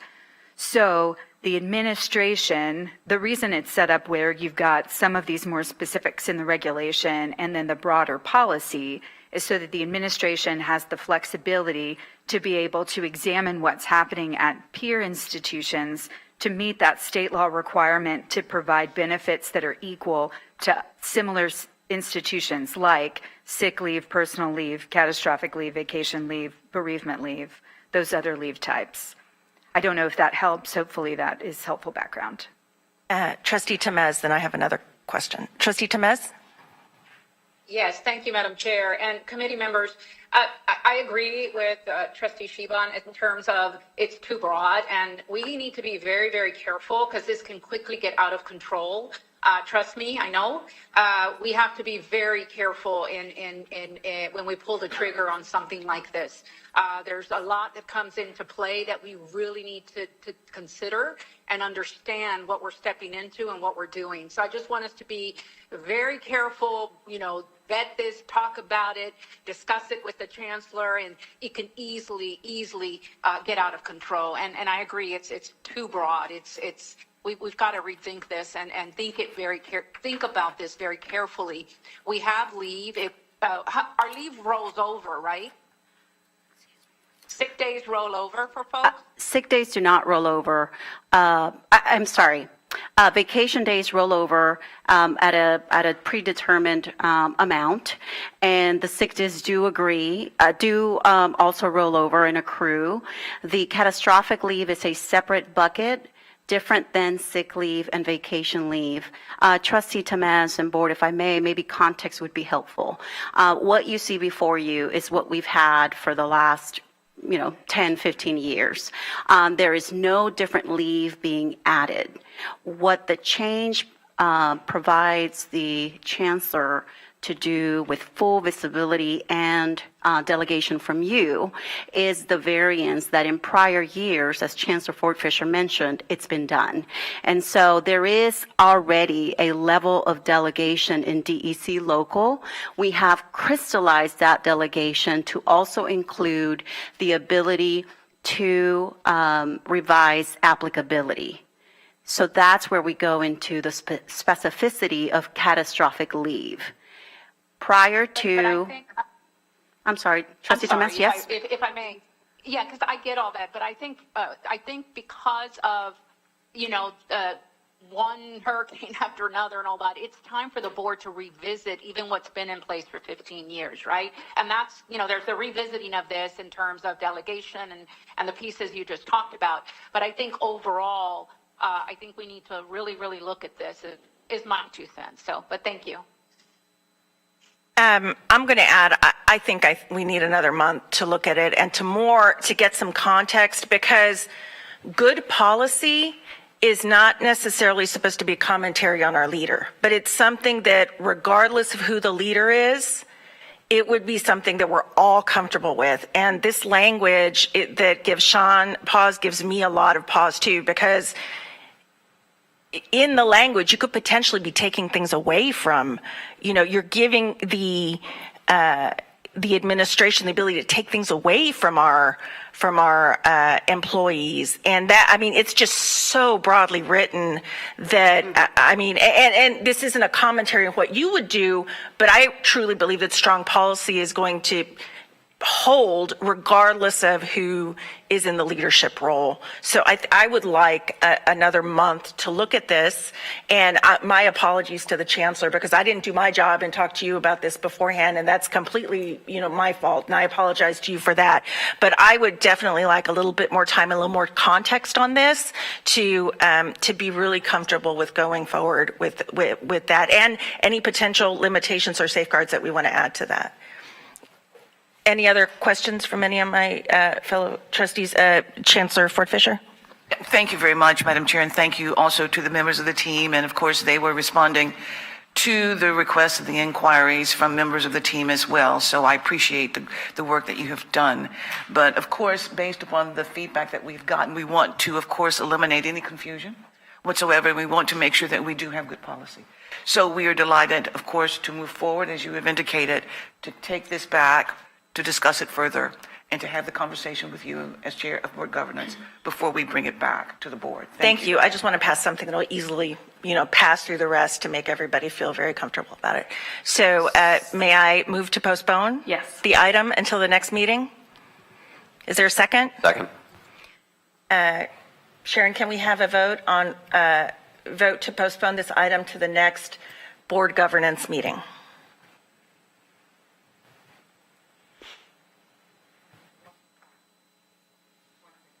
1 second, let me enter the motion.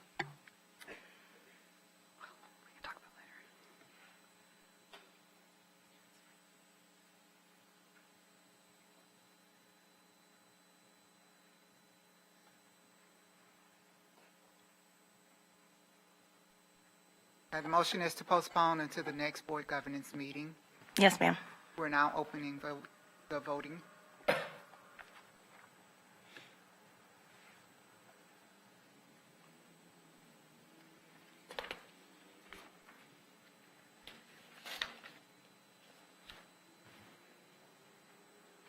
Voting has concluded. The motion passed with a vote of 3-0. Thank you. If that's all, the meeting is now adjourned at? 3:00 p.m. Thank you.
The special meeting for August 7th, 2024 will now come to order at 3:10 p.m.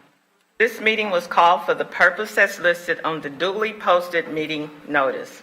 A citizen desiring to appear before the Board of Trustees shall complete the hearing of citizens form 24 hours prior to the meeting and file said application with the Board Services Office. No citizens are signed up to speak. We will begin with item A, review the tax rate adoption process for tax year 2024 FY 2025, and review the calculated and proposed tax rate. This is a report item. No action is required.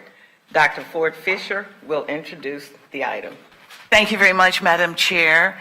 As you indicated, that this item is presented to you to review the tax rate adoption, to review the calculated tax rates, and to recommend the proposed tax rates needed to fund the approved budget. And with your permission, Madam Chair, I invite Mr. Atkins to the podium to present the item. Thank you. Good afternoon, Madam Chair, Madam Chancellor, members of the board. Today we would like to overview the tax adoption process that will take place this month, September, and in October as we move into the next fiscal year. For the presentation, I would like to invite Ms. Blair Riley to the stand. She is the Vice President at Linebarger Attorneys at Law.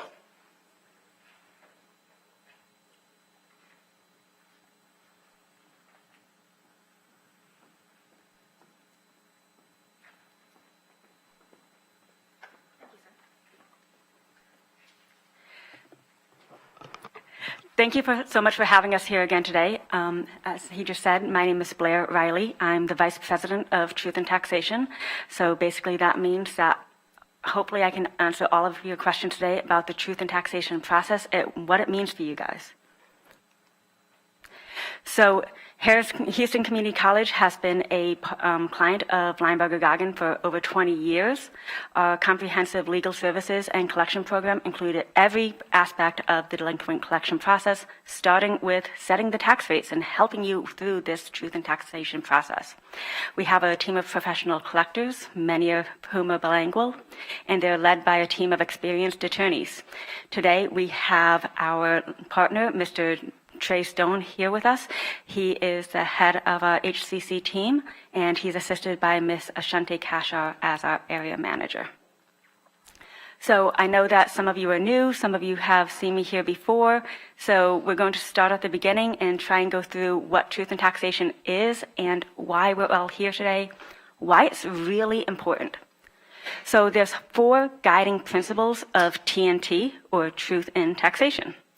One is that the taxpayers have the right to know about any property value increase and their estimated taxes. We need to give them that information. Then taxing units have the obligation to calculate and publish their rates before you adopt the rate. If not, the taxpayers may be able to file an injunction to stop the adoption of the tax rates. Taxing units also have the obligation to publish notices and hold hearings regarding any rate increases. If you don't do this, the taxpayers can file an injunction to stop the collection of the taxes if it's done within 15 days after you actually adopt the rate. Voters have the right to, in some cases, roll back or limit the tax rate increases. So if you vote to adopt an M&O rate over a certain threshold, then sometimes our voters can have the right to roll that back and limit you. So this TNT process has a few basic steps. First, we draft our budget to see how much money do we need for the coming year. After that, we're going to calculate our benchmark tax rates. That's what we're doing right now. The main ones that you're calculating are the no new revenue rate and the voter approval tax rate. After we've figured out our rates, we're going to publish our notices and put the information on the websites so that the taxpayers can all see what we're doing and have that clarity. We're going to hold our hearings or meetings. We're going to make sure to adopt our tax rate by the deadline required by law, and then we're going to have any required election on the uniform election date of November 5th. So What are these benchmark tax rates? Each year, you guys designate an officer or employee to calculate the benchmark tax rates for you. So that should have already been done by now. That officer or employee, we call them the DOE, they calculate the no new revenue tax rate. That's the tax rate that's going to give you the same amount of money as last year, but we do exclude any new improvements from that calculation. They also calculate the second benchmark tax rate. That's the voter approval tax rate. That gives you the same revenue as last year, plus you get an extra small amount for growth to accommodate inflation and other needed expenses. If you go above that voter approval tax rate, that's where the elections come to play. You guys are what's known as a special taxing unit. Junior colleges are, by law, a special taxing unit. That means that your growth rate that you get for M&O is 8%. A lot of our other entities, our cities, our counties, they only get 3.5% growth every year built in. You guys get 8%. So that is a little bit of a help to you. When you adopt a rate above your voter approval rate, though, it automatically triggers an election in November. So we do try and avoid that. For some of the others, it might trigger a petition for an election, but since you're a special taxing unit, if you go above that 8% growth, you will have an automatic election on November 5th. The only exception to that for you guys is if you were responding to a disaster. So if you were responding to a disaster and you needed extra money now in order to respond to that disaster, you could go above that 8%, but you're going to have to give that money back next year in the form of a lower tax rate next year. So that's definitely something that you want to think very hard about before you would ever go above that 8% in response to a disaster, because it's just a short-term stop. You're giving the money back. One thing to also keep in mind is your debt. So some of you are new. We have our M&O expenses. Those pay for all of our daily expenses like salaries. Then we have our debt. This is how we pay back those bonds. Taxpayers have already voted to approve those bonds. They're already out there. We need to pay off our debt. So the debt gets added to your VAR. Whatever you need to pay to for your debt, for this year, that automatically gets added on top because we don't want to have you guys miss debt payments, and we know that that would be bad. The collector every year is going to certify the anticipated collection rate. Do they think you're going to collect 98%, 97% of your taxes? That rate cannot be lower than the actual rate for the past 3 years. So if you've adopted if you've collected 95% of your taxes 3 years in a row, you can't say, oh, this year we're going to use 90% for our calculations. The anticipated collection rate can also be over 100% for the purposes of TNT. One thing to keep in mind, if you would have a debt rate and you collect more in INS collections, you collect more for debt in the coming year than you anticipated collecting, next year you're going to have to give that money back to the taxpayers in the form of a lower debt rate. So if you have any excess debt collections this year, then that actually reduces your debt rate next year. The thought is, hey, you collected more money for debt than you thought you needed. You need to put that money into a savings account and just put it to the side because you're going to use that money next year to pay your debt, and the taxpayers are going to get a lower debt rate. Just keep in mind, if you have any excess, it's going back. So before the hearing rate adoption, we're going to have the certification of the TNT worksheets. The no new revenue rate and that voter approval rate that I just talked to you about, those are going to be submitted to the governing body. We're also going to update the chief appraiser's database as the information becomes available. So as we calculate that no new revenue rate and the voter approval rate, the information is going to go on a database that the chief appraiser holds so that the public can automatically pull the information and see what exactly it is we're discussing. You cannot hold your public meeting to vote on the tax rate until the 5th day after all the information, including the date, time, and location of the meeting, is posted on the chief appraiser's database. So here's basically what the transparency database looks like. It shows the no new revenue rate, the voter approval rate, what your proposed rate is. It also, if your taxpayers go to this website, it's really great. You can type in your address, someone else's address, and it'll show you what your estimate of taxes are if you're going to have the proposed rate versus what your taxes would have been at the no new revenue rate and the difference between the two things. So it's really just another way that we give the public all the information they need.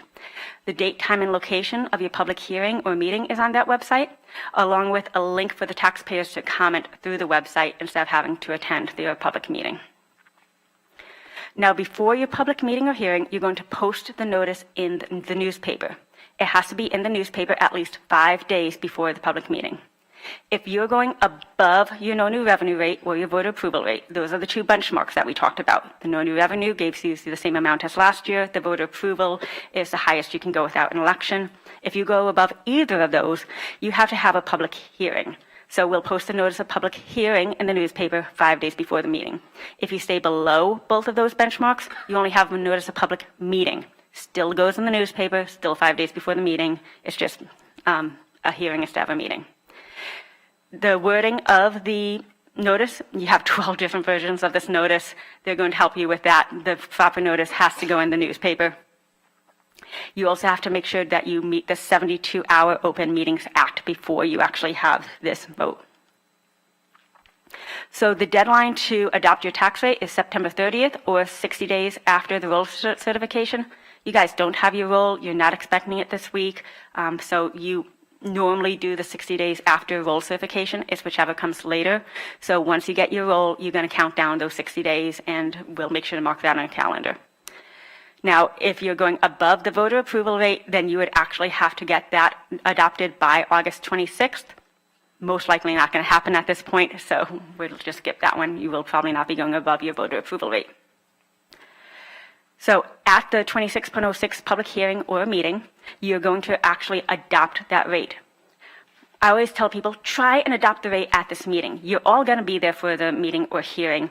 If you don't adopt the rate at that meeting that you've published, you have to announce the date, time, and location of the second meeting at that first meeting. It has to be within 7 days of that first meeting. Everybody has to get back together. It's a lot easier if you just get together the once and try and adopt on that day and just keep it simple. If you can't for any reason, you have 7 days to reconvene as long as you have given all the taxpayers the information about date, time, and location at that first hearing. You'll have a separate vote on the budget and the tax rate. If your proposed tax rate exceeds your no new revenue rate, that lower one that normally gives you the same amount of money as last year, then you'll have a record vote. You have to have a voting threshold of 60%. And then you have specific language that's going to go in the motion or order. And then you'll have also specific language that's going to go on that resolution and on your website. Speaking of your website, I know there are a whole lot of fun truth and taxation regulations, and we have to make sure to meet all of them every year. But on your website, you have all of this information that's required. We're going to make sure that we update it all. We update our contact information with the taxing unit's mailing address, email, and telephone number. It's also going to have the name of each member of the governing body and your contact information on the HCC website. We're going to have the budget for the past 2 years and the current year. We'll have the percent and dollar change from last year's budget to this year's budget. We'll have the last 2 years of the current property tax revenue broken down by that M&O and that debt portion. We'll have the last 2 years of tax rates broken down M&O and debt, as well as the proposed M&O and debt rates. And you're going to make sure that your most recent financial audit is up on your website. Some other requirements are that the county tax assessor is actually going to post a 5-year history of all of your tax rates, your adopted, your M&O, your debt, your no new revenue. So that's all going to go on the tax assessor's website. The forms, the 120-step forms that your DOE is going to use to calculate these no new revenue and voter approval rates, those also get posted on the county's website. That's public information, so anyone can go in and pull down the last 5 years of how did we get to this no new revenue rate, how did we get to that voter approval rate. It actually helps a lot. Those forms should actually be up by today. So yours probably will not be just because your numbers haven't been certified yet, but so it's August 7th or as soon as the rest practicable. So once you get your numbers, they will quickly get the updated forms onto the website. after you've adopted the tax rate, the taxing units are going to give the tax assessor the tax rates so that they can start the process of mailing the notice. And also on the county website, they'll have all of your names and contact information on the county website. This notice about tax rates is also going to go on your website. It just gives everybody an easy place to see on your website what the no new revenue and voter approval rates were. So here's the TNT calendar. Honestly, we're well into the TNT season, just because a lot of people have already received their certified rolls on the 25th. HCAD only gave you guys a certified estimate, so we're waiting on their certified rolls. But we want to remember that 5 days before you publish, before you adopt, you're going to have the meeting in the notice in the newspaper.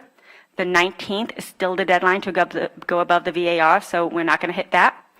The deadline to adopt the tax rate is going to be 60 days after you receive that certified roll. And then as soon as you've adopted your tax rates, you're going to get that information to the tax assessor so that they can start preparing and mailing those tax bills. Does anyone have any questions? I know it's a lot of information.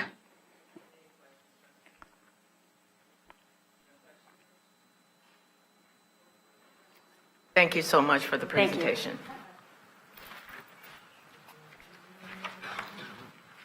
Oh, you have a question? Oh, I'm sorry, I missed. I'd just like to make a comment about how important it is in being fiduciaries on this board of staying below the 8%.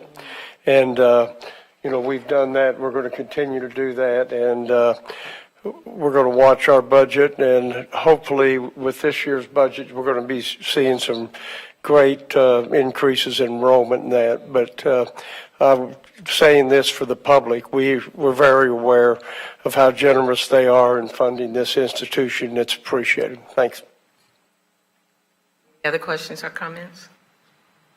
Okay. Okay, we'll move to item B, review the 2024 preliminary tax rate and announce the timeline for the public hearing and final adoption of 2024 tax rate FY 2025. This is also a report item. No action is required. Dr. Ford Fisher will introduce the item. Thank you very much, Madam Chair, members of the board. As you indicated, this item is presented to the board to review the 2024 preliminary calculated tax rate and announce the timeline for the public hearing. And with your permission, Madam Chair, I invite Mr. Atkin to present the item. Thank you, Chancellor. So as mentioned in the prior presentation, we have two rates that we look at each year. We have our maintenance and operation rate and our debt service rate. The debt service rate is a reflection of the rate necessary to generate sufficient money to make our annual principal and interest payments on our bond payment. That rate declines a little bit each year as we work through the schedule on our bond repayments. And it's based on the no new revenue rate and the voter approval rate. As you can see here, and these estimates are based on roll estimates provided by the counties in June, in order to meet our required budgeted estimate increase of $12.6 million, we're looking at a 5.9% increase in revenue. And that will result, based on the numbers from June, in a 0.002874% increase in our overall tax rate. This would generate the budgeted amount of $12.6 million in additional revenue. This will keep us below the voter approval rate.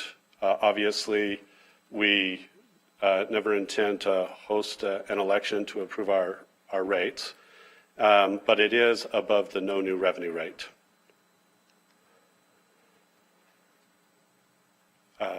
With that, I will say that probably sometime later this week or next week, when we get our finalized rolls from Harris County, we'll go through this process and calculate our actual rates, which will move us into our proposed schedule. Currently, we intend to bring to the board on September 8th the official no new revenue rates and voter approval rates, at which time the board will approve the proposed tax rate. We will go through the process of posting those rates as required by law for a public hearing, which will be held on October 2nd, at which time the board will be responsible for officially adopting the tax rate. With that said, do you have any questions on the process or where we stand currently? Mr. Atkin, would you go back to page 2 of your presentation? And if you just take page 3, rather, and just take a few moments to deconstruct what's comprised in that chart. Sure. So under the proposed rate, you can see the M&O of 0.08% and the debt service of 0.0145%. The debt service rate is calculated based on the estimated values that we have at the time of the writing of this report and the need to meet our $39.999 million principal and interest obligation on our debt. The 0.08% for the M&O is calculated based on the valuations in order to generate the additional $12.6 million that we approved in the budget during the June meeting. FY23 and is in the next column so that you can see where we were last year, and then the final column is the difference or the change in the total tax rate. So you can see that presently we're projecting a 3.1% increase in the tax rate. Additional questions? Comments? Trustee Wilson? This is our M&O and our general obligation bonds, right? That's correct. Our revenue bonds come out of our other budget, our unrestricted budget. That's correct. So we How have much, what are our revenue bonds payments? It's about 20 million. So our total debt service is about $60 million a year. And the revenue bonds are paid for out of general funds and student Tuition. fees. Yeah. Tuition and fees. Okay. Thank you. Any other questions or comments? Okay, if there are no additional questions, you can move forward. Thank you. Thank you so much. We are now ready to vote on item C, designate official to calculate 2024 tax rate for tax year 2024 FY 2025. So moved. Second. And second, Yes for me. Thank you. Oh, are we voting? yes. I thought I heard But the you were vote. pulling up the item.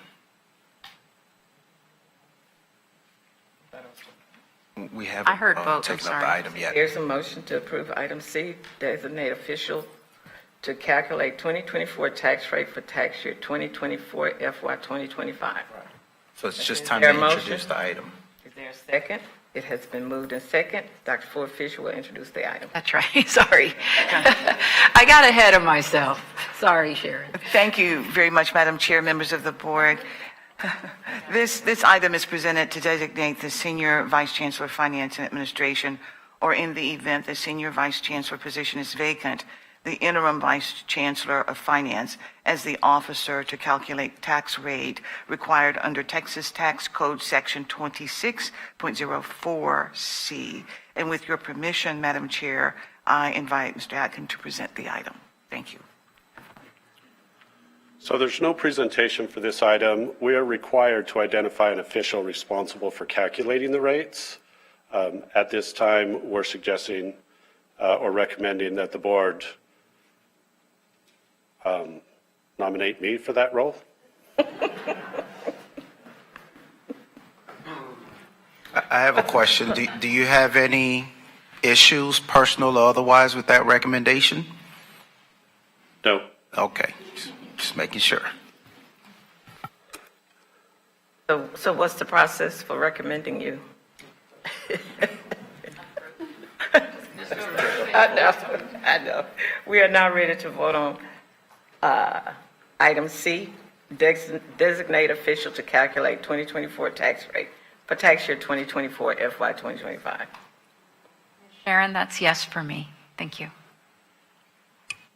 Received.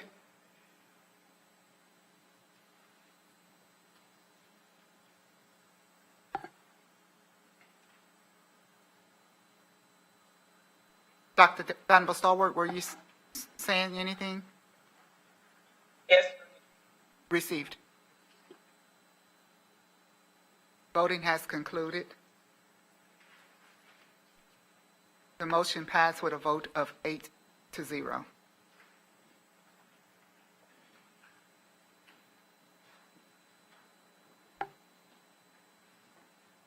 Okay.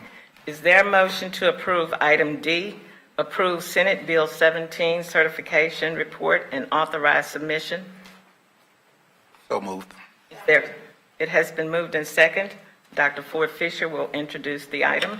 Thank you, Madam Chair, members of the board. As you indicated, this item is presented to recommend approval of Senate Bill 17 certification report and authorized submission. And with your permission, Madam Chair, I invite Interim General Counsel Dr. Montgomery to present the item. Good afternoon, Madam Chair, trustees, Chancellor. HCC administration has been working very diligently to be in compliance with Senate Bill 17, which is now codified as Texas Education Code 51.3525, prohibiting certain types of diversity, equity, and inclusion activities. Today, we seek approval of our SB 17 certification report, which is included in your packet that will be submitted to the Texas Legislature and also the Texas Higher Education Coordinating Board, and also authorizing the chair and the chancellor to certify the report, the final report, and also take all actions necessary to certify our compliance with SB 17. The report is actually due August 31st, 2024. However, we plan to submit it well ahead of that deadline. I would like to thank our compliance team, which is led by Attorney Lucy Tredenick, also our compliance officer, Anita Kozak. We've also hired Lisa Brown with the firm of Thompson Horton as our specialty counsel, who's also advising a number of institutions on this emerging area of the law, and also consulting with the Texas Higher Education Board and other external partners. So now I'll turn it over to Attorney Tredenick. Thank you, Nicole. Good afternoon, Chancellor, trustees. The certification itself will be signed by the Chancellor and the Board Chair and submitted in an online portal that is open as of today by the Higher Education Coordinating Board in advance of the deadline that Nicole mentioned. In addition to that portal, there are check boxes. A copy of the portal checkboxes is included in your materials. The portal allows HCC to submit a summary report and other supporting documentation. So what we have included in your materials is a copy of a draft summary report. That's the summary certification report that describes HCC's key actions. It includes a narrative description of the steps that HCC has taken to comply with this law. Following the narrative in your packet, you'll see the documentation that will be submitted as supporting documentation showing that HCC did in fact take the actions that are described in the summary report. As you'll see described in that report, HCC's compliance actions include work through a task force comprised of key leaders from across the organization, updating critical policies, updating the strategic plan, creation of a website dedicated to Senate Bill 17 compliance, seeking and receiving attestations of compliance from across the institution, and communications sent to the HCC community related to compliance with this law. The documentation you'll see in your materials include a printed version of the Senate Bill 17 website, including a comprehensive frequently asked questions document for reference, the updated board policies that are compliant with the law, the updated strategic plan, a short version of that compliant with the law, and the specialized Senate Bill 17 attestation letters from key organizational leaders certifying their area's compliance with this law. Additionally, you'll see in your materials some key system communications related to compliance with the law. I'd like to note that recently the administration sent out updated Senate Bill 17 attestation letters to make sure that all of our leaders in new roles are able to attest to their area's certification with the law. Those materials will be added, those letters will be added to the materials for submission. They were not available, they were not signed and collected before the posting deadline for today's meeting, but they are available now. The reason to do that is to ensure that there aren't any gaps in time in our compliance when we upload to the portal. So now that you have a better sense of the materials that are in front of you, do you have any questions? Questions, trustees? I do. On page 2 of the certification submission, Is that the report or the? not the report, the THECB's, the checkbox document, Yes, sir. I only see one reference to expenditures from the institution. So there's been an ongoing discussion about this institution's ability to advance funds to organizations who might not necessarily be subject to SB 17. When I look through the entirety of the checklist, there's exactly one reference to appropriations. And that reference seems to imply that it's if there's an expenditure of state appropriated funds, that would have to be disclosed, or that's what you're certifying that it has not occurred. The reason for the question is I'm trying to reconcile with that, what's stipulated on the document relative to some opinions that have been proffered that this college cannot expend any dollars out of the institution's coffers that might run afoul of SB 17 in any manner. Do you have an opinion on that? Or can you shed more light on that? So what I can say is what we know will be audited by the state auditor's office, because they have the authority to audit the expenditure of state appropriations, that we know that's what will be audited. We know, because this is a very new law, there are no AG opinions or court opinions to give us more guidance on other dollars beyond our state appropriations. So we are doing the best that we can institutionally to ensure that we are in full compliance. And the SAO has indicated that they don't plan to audit HCC in this next year's audit cycle. So by the time our audit occurs, we should have some more guidance from their audit findings from other institutions. I can just add. Okay, because I want to retort to that, because what the response you just offered suggests to me there's no precedence. There's no established AG opinion that says we cannot do it. The chancellor would like to comment. Okay, go ahead. Well, thank you very much, Madam Chair. Pardon me. I would like to indicate that at the Texas Association of Community Colleges meeting that was held last week, there was a convening of attorneys as well as the presidents and chancellors from institutions, in addition to the interim commissioner of higher education, who were talking about Senate Bill 17 and what it means for institutions. There is not any clear guide that can be used other than the fact that there's reference made to state appropriated dollars. And so we have to be careful, and I think one of the things that we have to do is to confer among colleagues to find out how they are using the dollars as well, for the most part. And that's what was mentioned, because we do not have a guidebook specifically to follow. We do have a committee that is working internally, and Dr. Young had chaired that committee as well, looking at the rules that have been decided upon by the state and the rulemaking, et cetera. And once again, that's the information that came back to us. The statutes are really very clear in terms of those rules that are pertaining to a D&I office, or to what can be done instructionally, or in student services.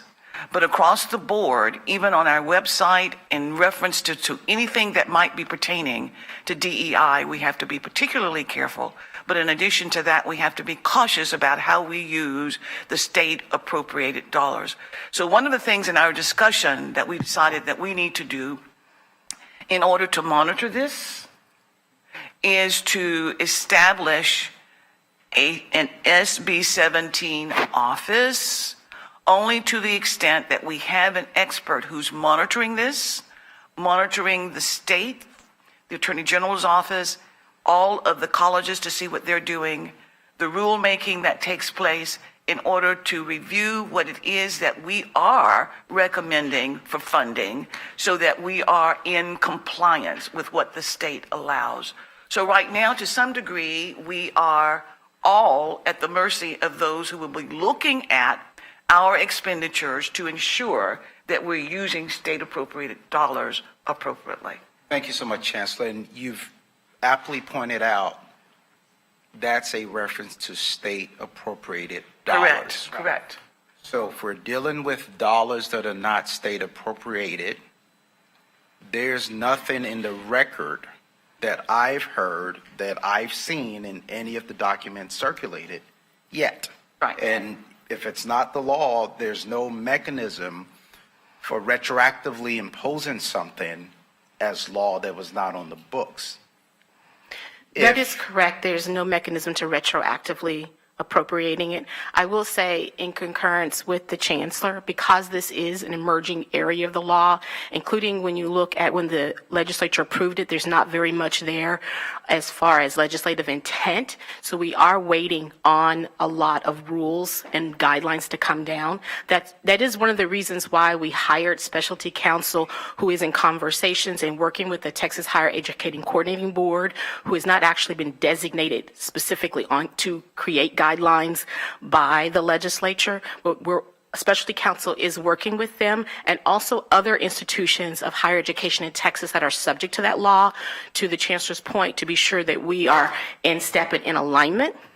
And then also, Trustee Davies, to your original question, that is the reason why we have attestations coming from the key leaders in the organization. They did the first round of attestations in February, and then we're doing a bring down, which is the one that before we submit the final report, so that we capture all the different key areas of the college, and they are making attestations to the chancellor and to the board chair so that they are reliant upon those key leaders in signing the certification. So I just want to establish, again, no one has said anything to the contrary that says SB 17 deals with state appropriated funding. That's correct. I will add, if I may, that the law as written is very broad. It's very broadly written. So we are not, and in terms of legislative history, as Dr. Montgomery said, there really is not much. So we have been, and our state leaders have taken to formerly Twitter, now X, to express their opinions of their interpretation of the law. What we do know about the law is while it is broadly written, it also contains the opportunity to cure. So if there is ever found that HCC is not in compliance with the law, then we will be made aware and we will have 180 days to come into compliance with the law. So hypothetically, if we decided to use some of our local dollars to engage in some sort of grant-making relationship with the African American Chamber, Hispanic Chamber, Asian Chamber, as the law reads, we're not in violation of the law, and if we were found later, you're saying there's an opportunity to cure. So, Trustee Davies, in order to fully answer your question, it really would require legal advice. So if we need to, that would be something I would recommend for closed session as far as what is covered under the law. But I will say the law clearly states for all functions of the college. And so that's the broad language that Dr. Tredinnick is referring to. But to answer your specific question, I would prefer not to answer that in public open session because it is more legal counsel.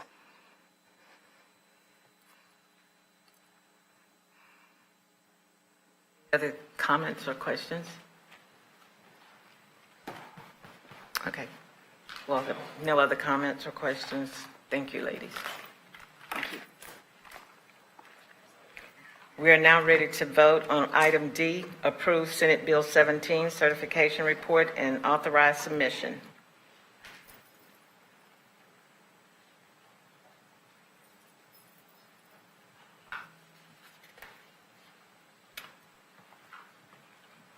You have a comment? Dr. Vanderbilt Stallworth? Excuse me, before we move forward, Sharon. Sharon, before you call the vote. Yes, the vote is up. The chancellor wants to make a comment. I just want to make one additional comment. Thank you, Madam Chair. It was clear in an open session at the meeting last week that institutions who sign off on this document for Senate Bill 17, that we are in compliance, are subject to perjury if it is found that there is a violation. So this is really very serious. And that's one of the reasons why we need to vet this very, very carefully and get all of the opinions and the advice that is necessary in order to keep HCC whole. Thank you. Okay. Dr. Vanderbilt Stallworth, I didn't get your vote. I will say yes.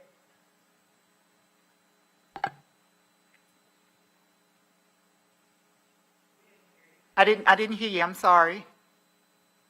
Yes. Can you hear me? Yes. Okay. Received.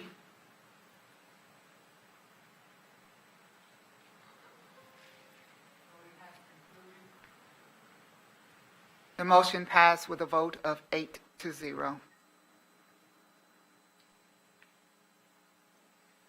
There a motion to approve item E, ratify approval of resolution in memoriam of Congresswoman Sheila Jackson Lee. So moved. Is there a second? Second. It has been moved in second. Is there any discussion on this item? Discussion, we are now ready to vote on item E.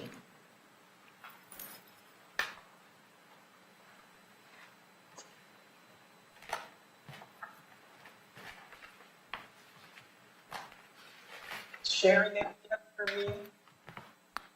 Confirm. Voting has concluded. The motion passed with a vote of 8-0.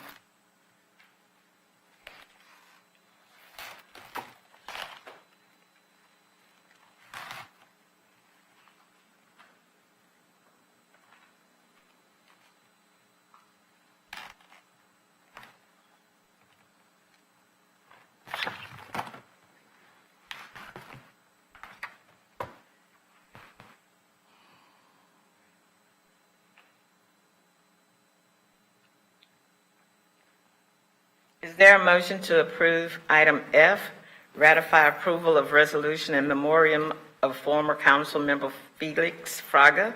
So moved. Is there a second? Second. Okay. It has been moved in second. Is there any discussion on this item? If there's no discussion, we will now move to vote.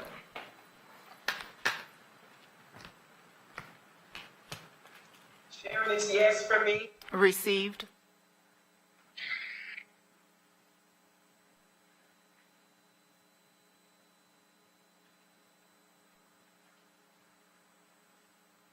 Dr. Tomaz.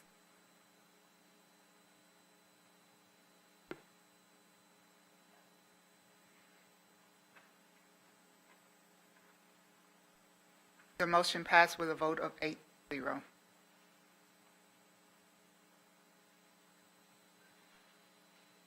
Special meeting is adjourned at, We have a closed session. that was part of, we adjourned to closed session. This meeting of the Committee of the Whole will now adjourn to close or executive session under the Texas Government Code, Section 551.071, 551.072, and or 551.074 of the Open Meetings Act as stated in the notice of this meeting. Should any final action, vote, or decision be required in the opinion of the board on any matter considered in the closed meeting, such final action, vote, or decision shall be taken up in the open session portion of this meeting or in a subsequent public meeting upon notice thereof. The meeting is adjourned to closed session at, 3:55 PM. I'm going to really shift here.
The open portion of the special meeting of the Houston Community College Board of Trustees is reconvening at 4:27 PM.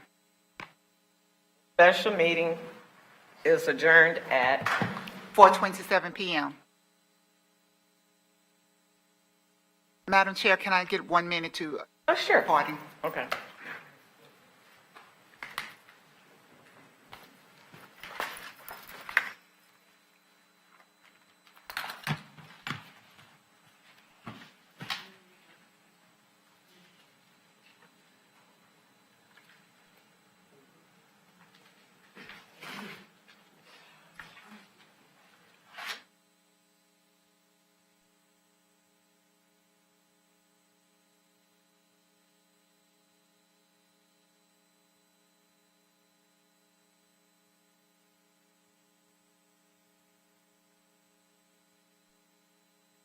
We're ready.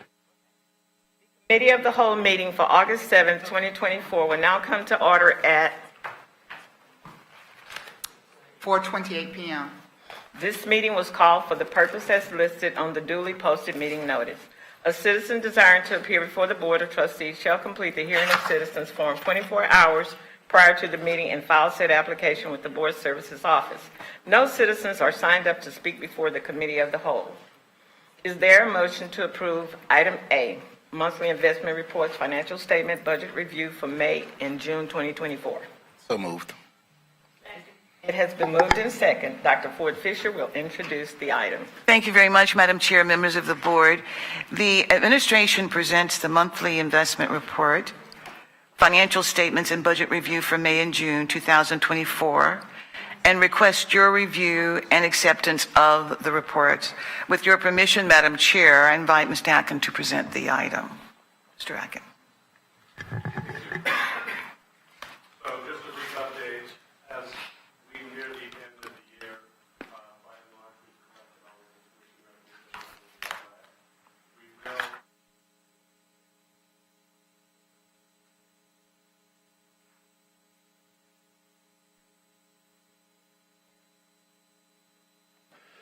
we are still waiting for distributions from the state for FAST funding for spring semester and summer semester, although we will likely receive the summer semester payment in next fiscal year's allocation, as the state has been very slow in distributing those funds. So you can see that ad valorem tax revenue is up 6.4%, tuition and fees is up 6.7%. And our state appropriations is hovering at 96.8%. Again, we tried to budget for our FAST revenue, and because of the delays in getting that from the state, that's why that's showing at 96 as opposed to the 100%, as we have received all of our regular appropriations. Investment earnings were $1.8 million for June, with an average rate of return of 5.18%. Based on the information that the feds are providing and looking at likely scenarios for September and December, we are anticipating that the feds will cut the rates potentially by 50 basis points, both in September and in December, which means we'll start to see a decline in our earnings. As we enter periods of decline, we try to shift more of our funds to treasuries. We and everyone else in the world is trying to do that right now, so that we can maintain the rates that we've been collecting right now, but we will shortly start to see the revenue from our investments decline as rates decline. The only other thing that I will bring up with regard to our performance is that as we near the end, you'll see that our actual salaries are under budget. We expect that trend to continue through the end of August. Right now, we're looking at a $6.5 million savings through the end of June. We still have vacancies and will in July and August as well, so that total vacancy savings could end up as high as $10 million, although we're expecting it to be probably closer to $7 million by the end of the year. With that, I would entertain any questions regarding the financial reports. Are there any questions, trustees? Yeah. So, Mr. Atkin, I thank you for the presentation. I observed that our interest income in May was $2 million, and then it fell about $200,000 to $1.8 million for June, even though it was at the same weighted average return. But then I observed that we had a decline in the, I guess, ending book value from May to June. So what was that? Presumably that's what caused that $200,000 decrease. Right, and so we have, you know, there are timing on when we receive the funds and then when we have to expend the funds. So by and large, the vast majority of our ad valorem taxes come in between late December and the end of February. So we collect most of our money during that period. After those periods, right, our balances start to decline because we still continue to expend at relatively the same rate each month, but we're no longer collecting large funds. So you see it start to peak in May in terms of our total cash on hand, which is which directly impacts how much investment income we have, and then it will decline. And you'll see that continue to decline until about November. And then assuming rates stay the same, it'll start to climb back up again as our ad valorem tax comes back in for the following year. And so the biggest drop that you see there, both in our total investment balance and in the amount that we've earned, is because we're expending the funds that we've collected or holding for the entire year. My separate question, this is probably for the administration. The $6.5 million that we're saving in salaries, I know it's tied to vacancies, but you know that could be viewed as a positive. The flip side of it is, why do we have such high levels of vacancies? Are there things that are being bottlenecked, or there's, you know, what's exactly going on there for us to better understand that? Sure. Given that we are looking at multiple scenarios, one is we are assessing, given the reimagining of HCC and the functional areas, what is the level of staffing that we need in specific areas? In addition to that, we are focusing on our personnel costs. And I think in our discussion, it was indicated that we're at about 57% now. Is that correct? Is that what we concluded yesterday, Mr. Atkin? When you gave me the report, we looked at 57%. Yeah. So that's a total. In terms of total salaries versus our total budget. Correct. We're at 57%. Precisely. Thank you. Excuse me, of our total budget is allocated to salaries. Precisely. So we do not want to exceed 60% of our total headcount, personnel, going into the operational budget, particularly given that we now are looking at credentials of value, we're looking at the salary increases, et cetera, and ensuring that we do not over budget, and that if indeed, by some stretch of imagination, and we're certainly hoping, and we're working hard to make sure that we don't get to that point, that if the dollars do not come in, whether it's with taxes or with the state credentials of value that we are able to accrue, that we do not have to cut personnel. And so that is one of the reasons also why we're being very, very careful as we reimagine what it is that we need, putting people in the appropriate positions in order to do the work of the institution. It is very likely that for some of the areas, those positions will be filled. And the members of the executive team will be bringing in their requests for additional staffing. We have also looked at where do we make shifts? Do we shift personnel who are really needed at the colleges from district to the colleges? That's a part of that reimagination of HCC, because we now know that the colleges are empowered to do the work. They're getting their vice presidents. It is very likely that they will need additional personnel. If that is the case, we have the dollars to be able to fund that. They are the profit centers for our institution. And we want to make sure that we provide the support that they need. So that's one of the reasons why we're being very, very conservative in how we move forward, so that we do not create a deficit budget for the institution. We want to make sure that we're using good business practices as we collaborate as a team to ensure that as we fill the positions, we are filling positions that will indeed make a difference as we focus on recruitment, retention, completion of our students. And with the new funding model, we know that some of the same practices that got us to where we are today, being the third least funded in the state of institutions, that those practices will not work for us as we move to the future. So that is why we are seeing the dollar amount that you see there that can be used, and recommendations will likely come forward to the board as we get recommendations from the colleges about what they need to shore up. So thank you for that explanation, and it's very well taken. At the same time, the corollary to that is I don't want us to be negating a scenario where perhaps in the interest of being conservative, we're not filling roles. We have a lot of interim positions, and I think at some point we have to move in the direction of making permanent hires. And I also don't want us to run into a situation where there are really people that we need. I mean, you get community feedback. It takes a long time to get hired at HCC. The process takes an extremely long time. So I don't want us to run into a scenario or have it as common practice where, for the sake of preserving what the budget picture looks like, we're not getting things through on the hiring and filling roles side. Sure, and I don't think we are.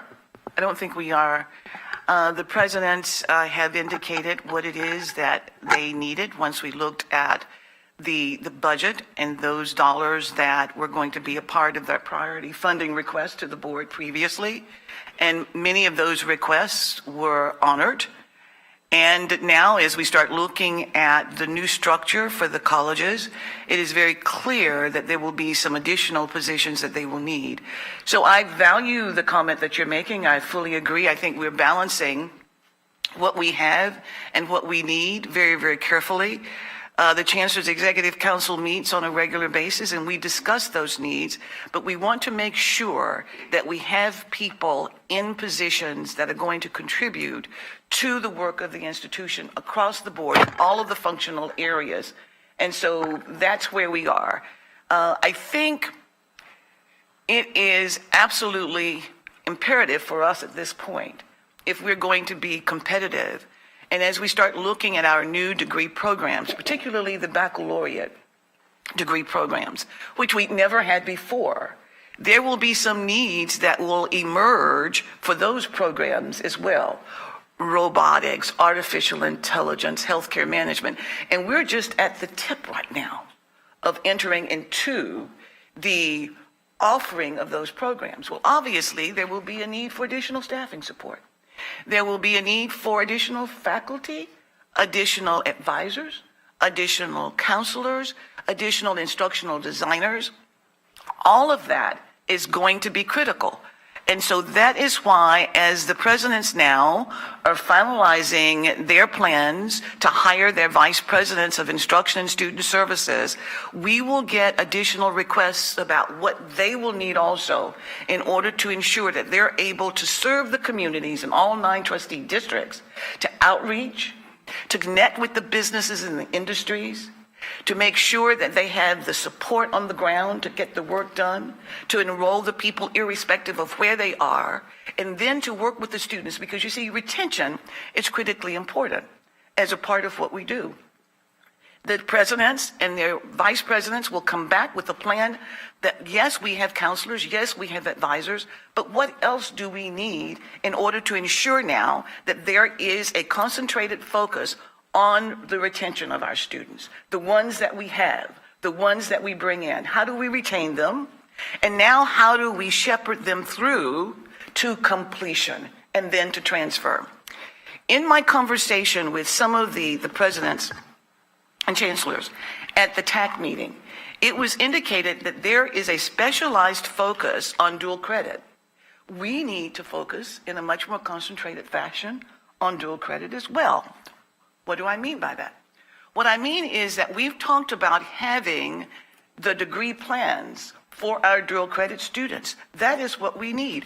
Other colleges are doing that. We are going to move forward in that same direction as well. Yes, we could use some of our same staff, but we need to have people who are also trained as recruiters. Persons who can go out and they understand how to be the salespersons to recruit for our programs. We need to have all of the services that are necessary in order for us to ensure that we can meet that bottom line of where we need to be. We're focusing on international. We have a committee that we have established focusing on the international outreach because we know that we need to generate new tuition and fee dollars, not just dependent upon the dollars that will come from credentials of value. So how do we now position ourselves for that? We've worked with the Consular Corps. We've worked with all of the organizations to establish the MOUs. We have a team that is working on that, that's now going out to make that happen. So how do we now gear up for that as well, to provide the staffing support for that? Because we know as we offer more of the international programs, we will need to have staffing that will be available to support those individuals who are in various other time zones around the world. So we are working strategically in order to make sure that the goals and the objectives that the board members have set for us are goals and objectives that we honor, and that we use our dollars wisely and in a way that will have a return on the investment. And so that's where we are. And so you will be seeing also the interim positions coming forward as well to the board. Some of the interims have been in position now for 10 months, and they have worked extraordinarily well. I have had an opportunity to evaluate them, and so that will be coming forward to the board. I am one, yes, I believe in moving forward in a positive direction, but I also am very cautious. I want to make sure that the persons that we are recommending for positions are the individuals who will be able to do the job, who are committed to doing the job, and who are really bringing in the results that we want. That is where we are. So in that regard, you will see on the next agenda for the board, the persons who will be coming through in phase 1. If they meet the criteria, they'll be in phase 1. I've worked with talent engagement. We have the criteria. Then we'll look at stage 2, and then we'll look at stage 3. So we've already begun that process. Then you look at the online college. There is a plan now where Dr. Drain has come up with the new approach for the One Now approach for his classes. He's going to need additional staffing to provide the support for that. And there will probably be other recommendations that he will make also for staffing. So you see, as we look at this, we're looking at HTC in a new 21st century way that will allow us to move forward with what Dr. Siddiqui provided in his presentation today, with the metaverse that incorporates all of the AR, the VR, all of the AI, et cetera, into it. And then we need to make sure that the programs that we have are not just offered face-to-face, but they're offered online as well. Because in the event of another pandemic, we want to make sure that the members of our community will be able to continue their education by going online for those programs, particularly applied programs that can be offered online, as per the licensing and the certifying agencies. So I hope that provides some input about how we are moving forward, how we're being very strategic in our thinking, and how these ideas are not coming from a unilateral perspective in terms of my view. This is all vetted within the CEC in the meetings that we have on a regular basis. Thank you. You know, Chancellor, I really appreciate you for sharing that with us because it's important that you and your administration assess the needs of each college and allow the presidents to provide input to let you know what is needed at their colleges. Because if we just hire because people are applying, then we could actually be selling the institution short. You know, I'm glad you're saying you're cautious, because it's good to be cautious, because we want to make sure that we move this institution to a higher level. Our focus is to make ACC better. And I think the way you explain that and the direction you and your administration are going is going to help make this institution better. Thank you very much. We have an outstanding team out there. Instruction, student services, all of the staffing support, our faculty, and it's just really incredible when we all work together to see how enthusiastic everyone is and the innovative ideas that they're bringing to the table. And they're all working vigorously in their communities to ensure that we're able to bring more students in to the institution. And as I mentioned before, Dr. Harrison is here. And if you wouldn't mind, Madam Chair and members of the board, if we could just take a moment for Dr. Harrison to share the number of students who will be coming here to this location, new students who will be coming to HCC to enroll in classes that will be held here. We always want to hear about students coming. Thank you, Chancellor. Good evening, board and everyone. So far, as of today, we have 276 students enrolled to come to 3100 our Coleman campus Midtown. So we're super excited about that. That's great. Thank you so much. That's great. Thank you so much. It's obvious that you guys are putting in the hard work. And as a board, as a member of this board, I'm excited. Because when I hear that students are coming as opposed to students are leaving, that just gives me energy, you know, to keep going and to do whatever we can as a board to help you guys be successful. I have a few more questions.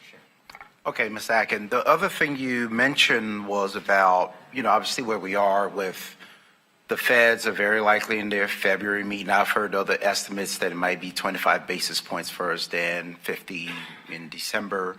So we're not precise about that. I think in past, I think it might have been in May, we had an exchange where you had, you know, demonstrated to us some of the restrictions or guardrails around our investment policy.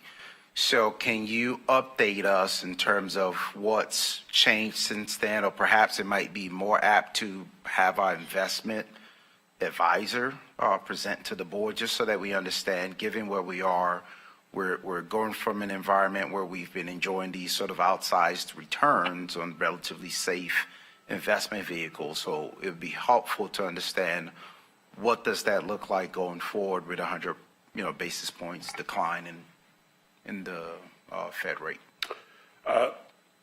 We'd be more than happy to bring our advisors in to provide a presentation. What I will say today is that, as I mentioned in May, our investment guide rails are very narrow in terms of our options for actually investing our funds. And so with a 2-year maturity limit and the requirement for our bonds and our mutual funds to be highly rated and essentially fixed income, we essentially float with the rate. As the rate goes up, we make more. As the rate goes down, we make less.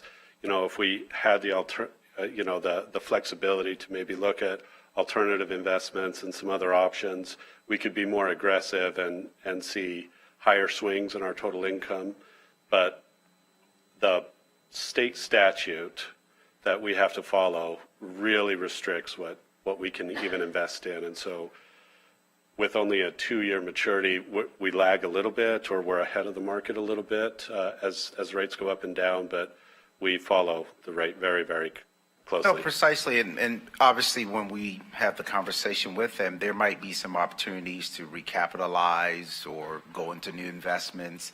Making that decision in September versus December would cost 50 basis points. So I think it's just important to be having those conversations so that we understand how do we maximize. I'm sure they're doing it, but we don't know unless they communicate that with us. We'll bring that to the board in the next committee of the whole meeting.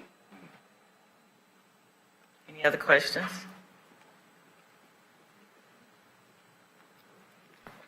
No questions, no comments?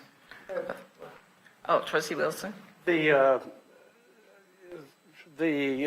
staff we have and the chancellor and the program and where we're heading, and I think we do have an outstanding team assembled, but I also don't want y'all to forget what an outstanding board we have up here. Thank y'all.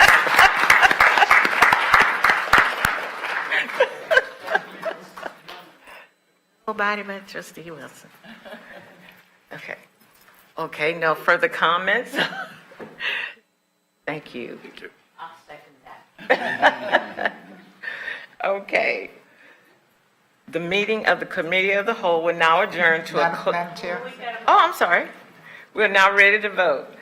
Dave, you blew me away. I'm sorry.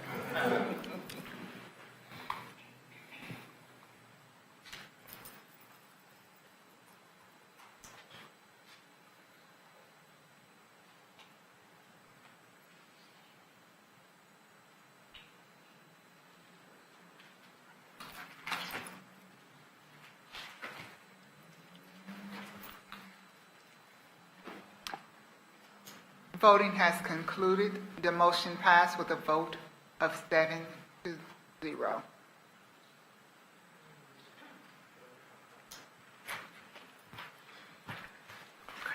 It's on. It's not up yet. I can't. I gotta see the vote first. I have to see it. She have to post it.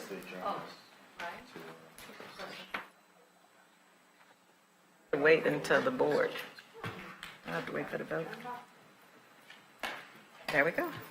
This meeting of the Committee of the Whole will now adjourn to a close of executive session under the Texas Government Code Section 551.071, 551.072, and or 551.074 of the Open Meetings Act as stated in the notice of this meeting. Should any final action, vote, or decision be required in the opinion of the board on any matter considered in the closed meeting, such final action, vote, or decision shall be taken up in the open session portion of this meeting or in subsequent public meeting upon notice thereof. The meeting is adjourned to closed session at 4:54 p.m.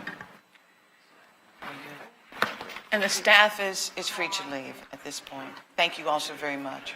Thank you.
7:55 PM.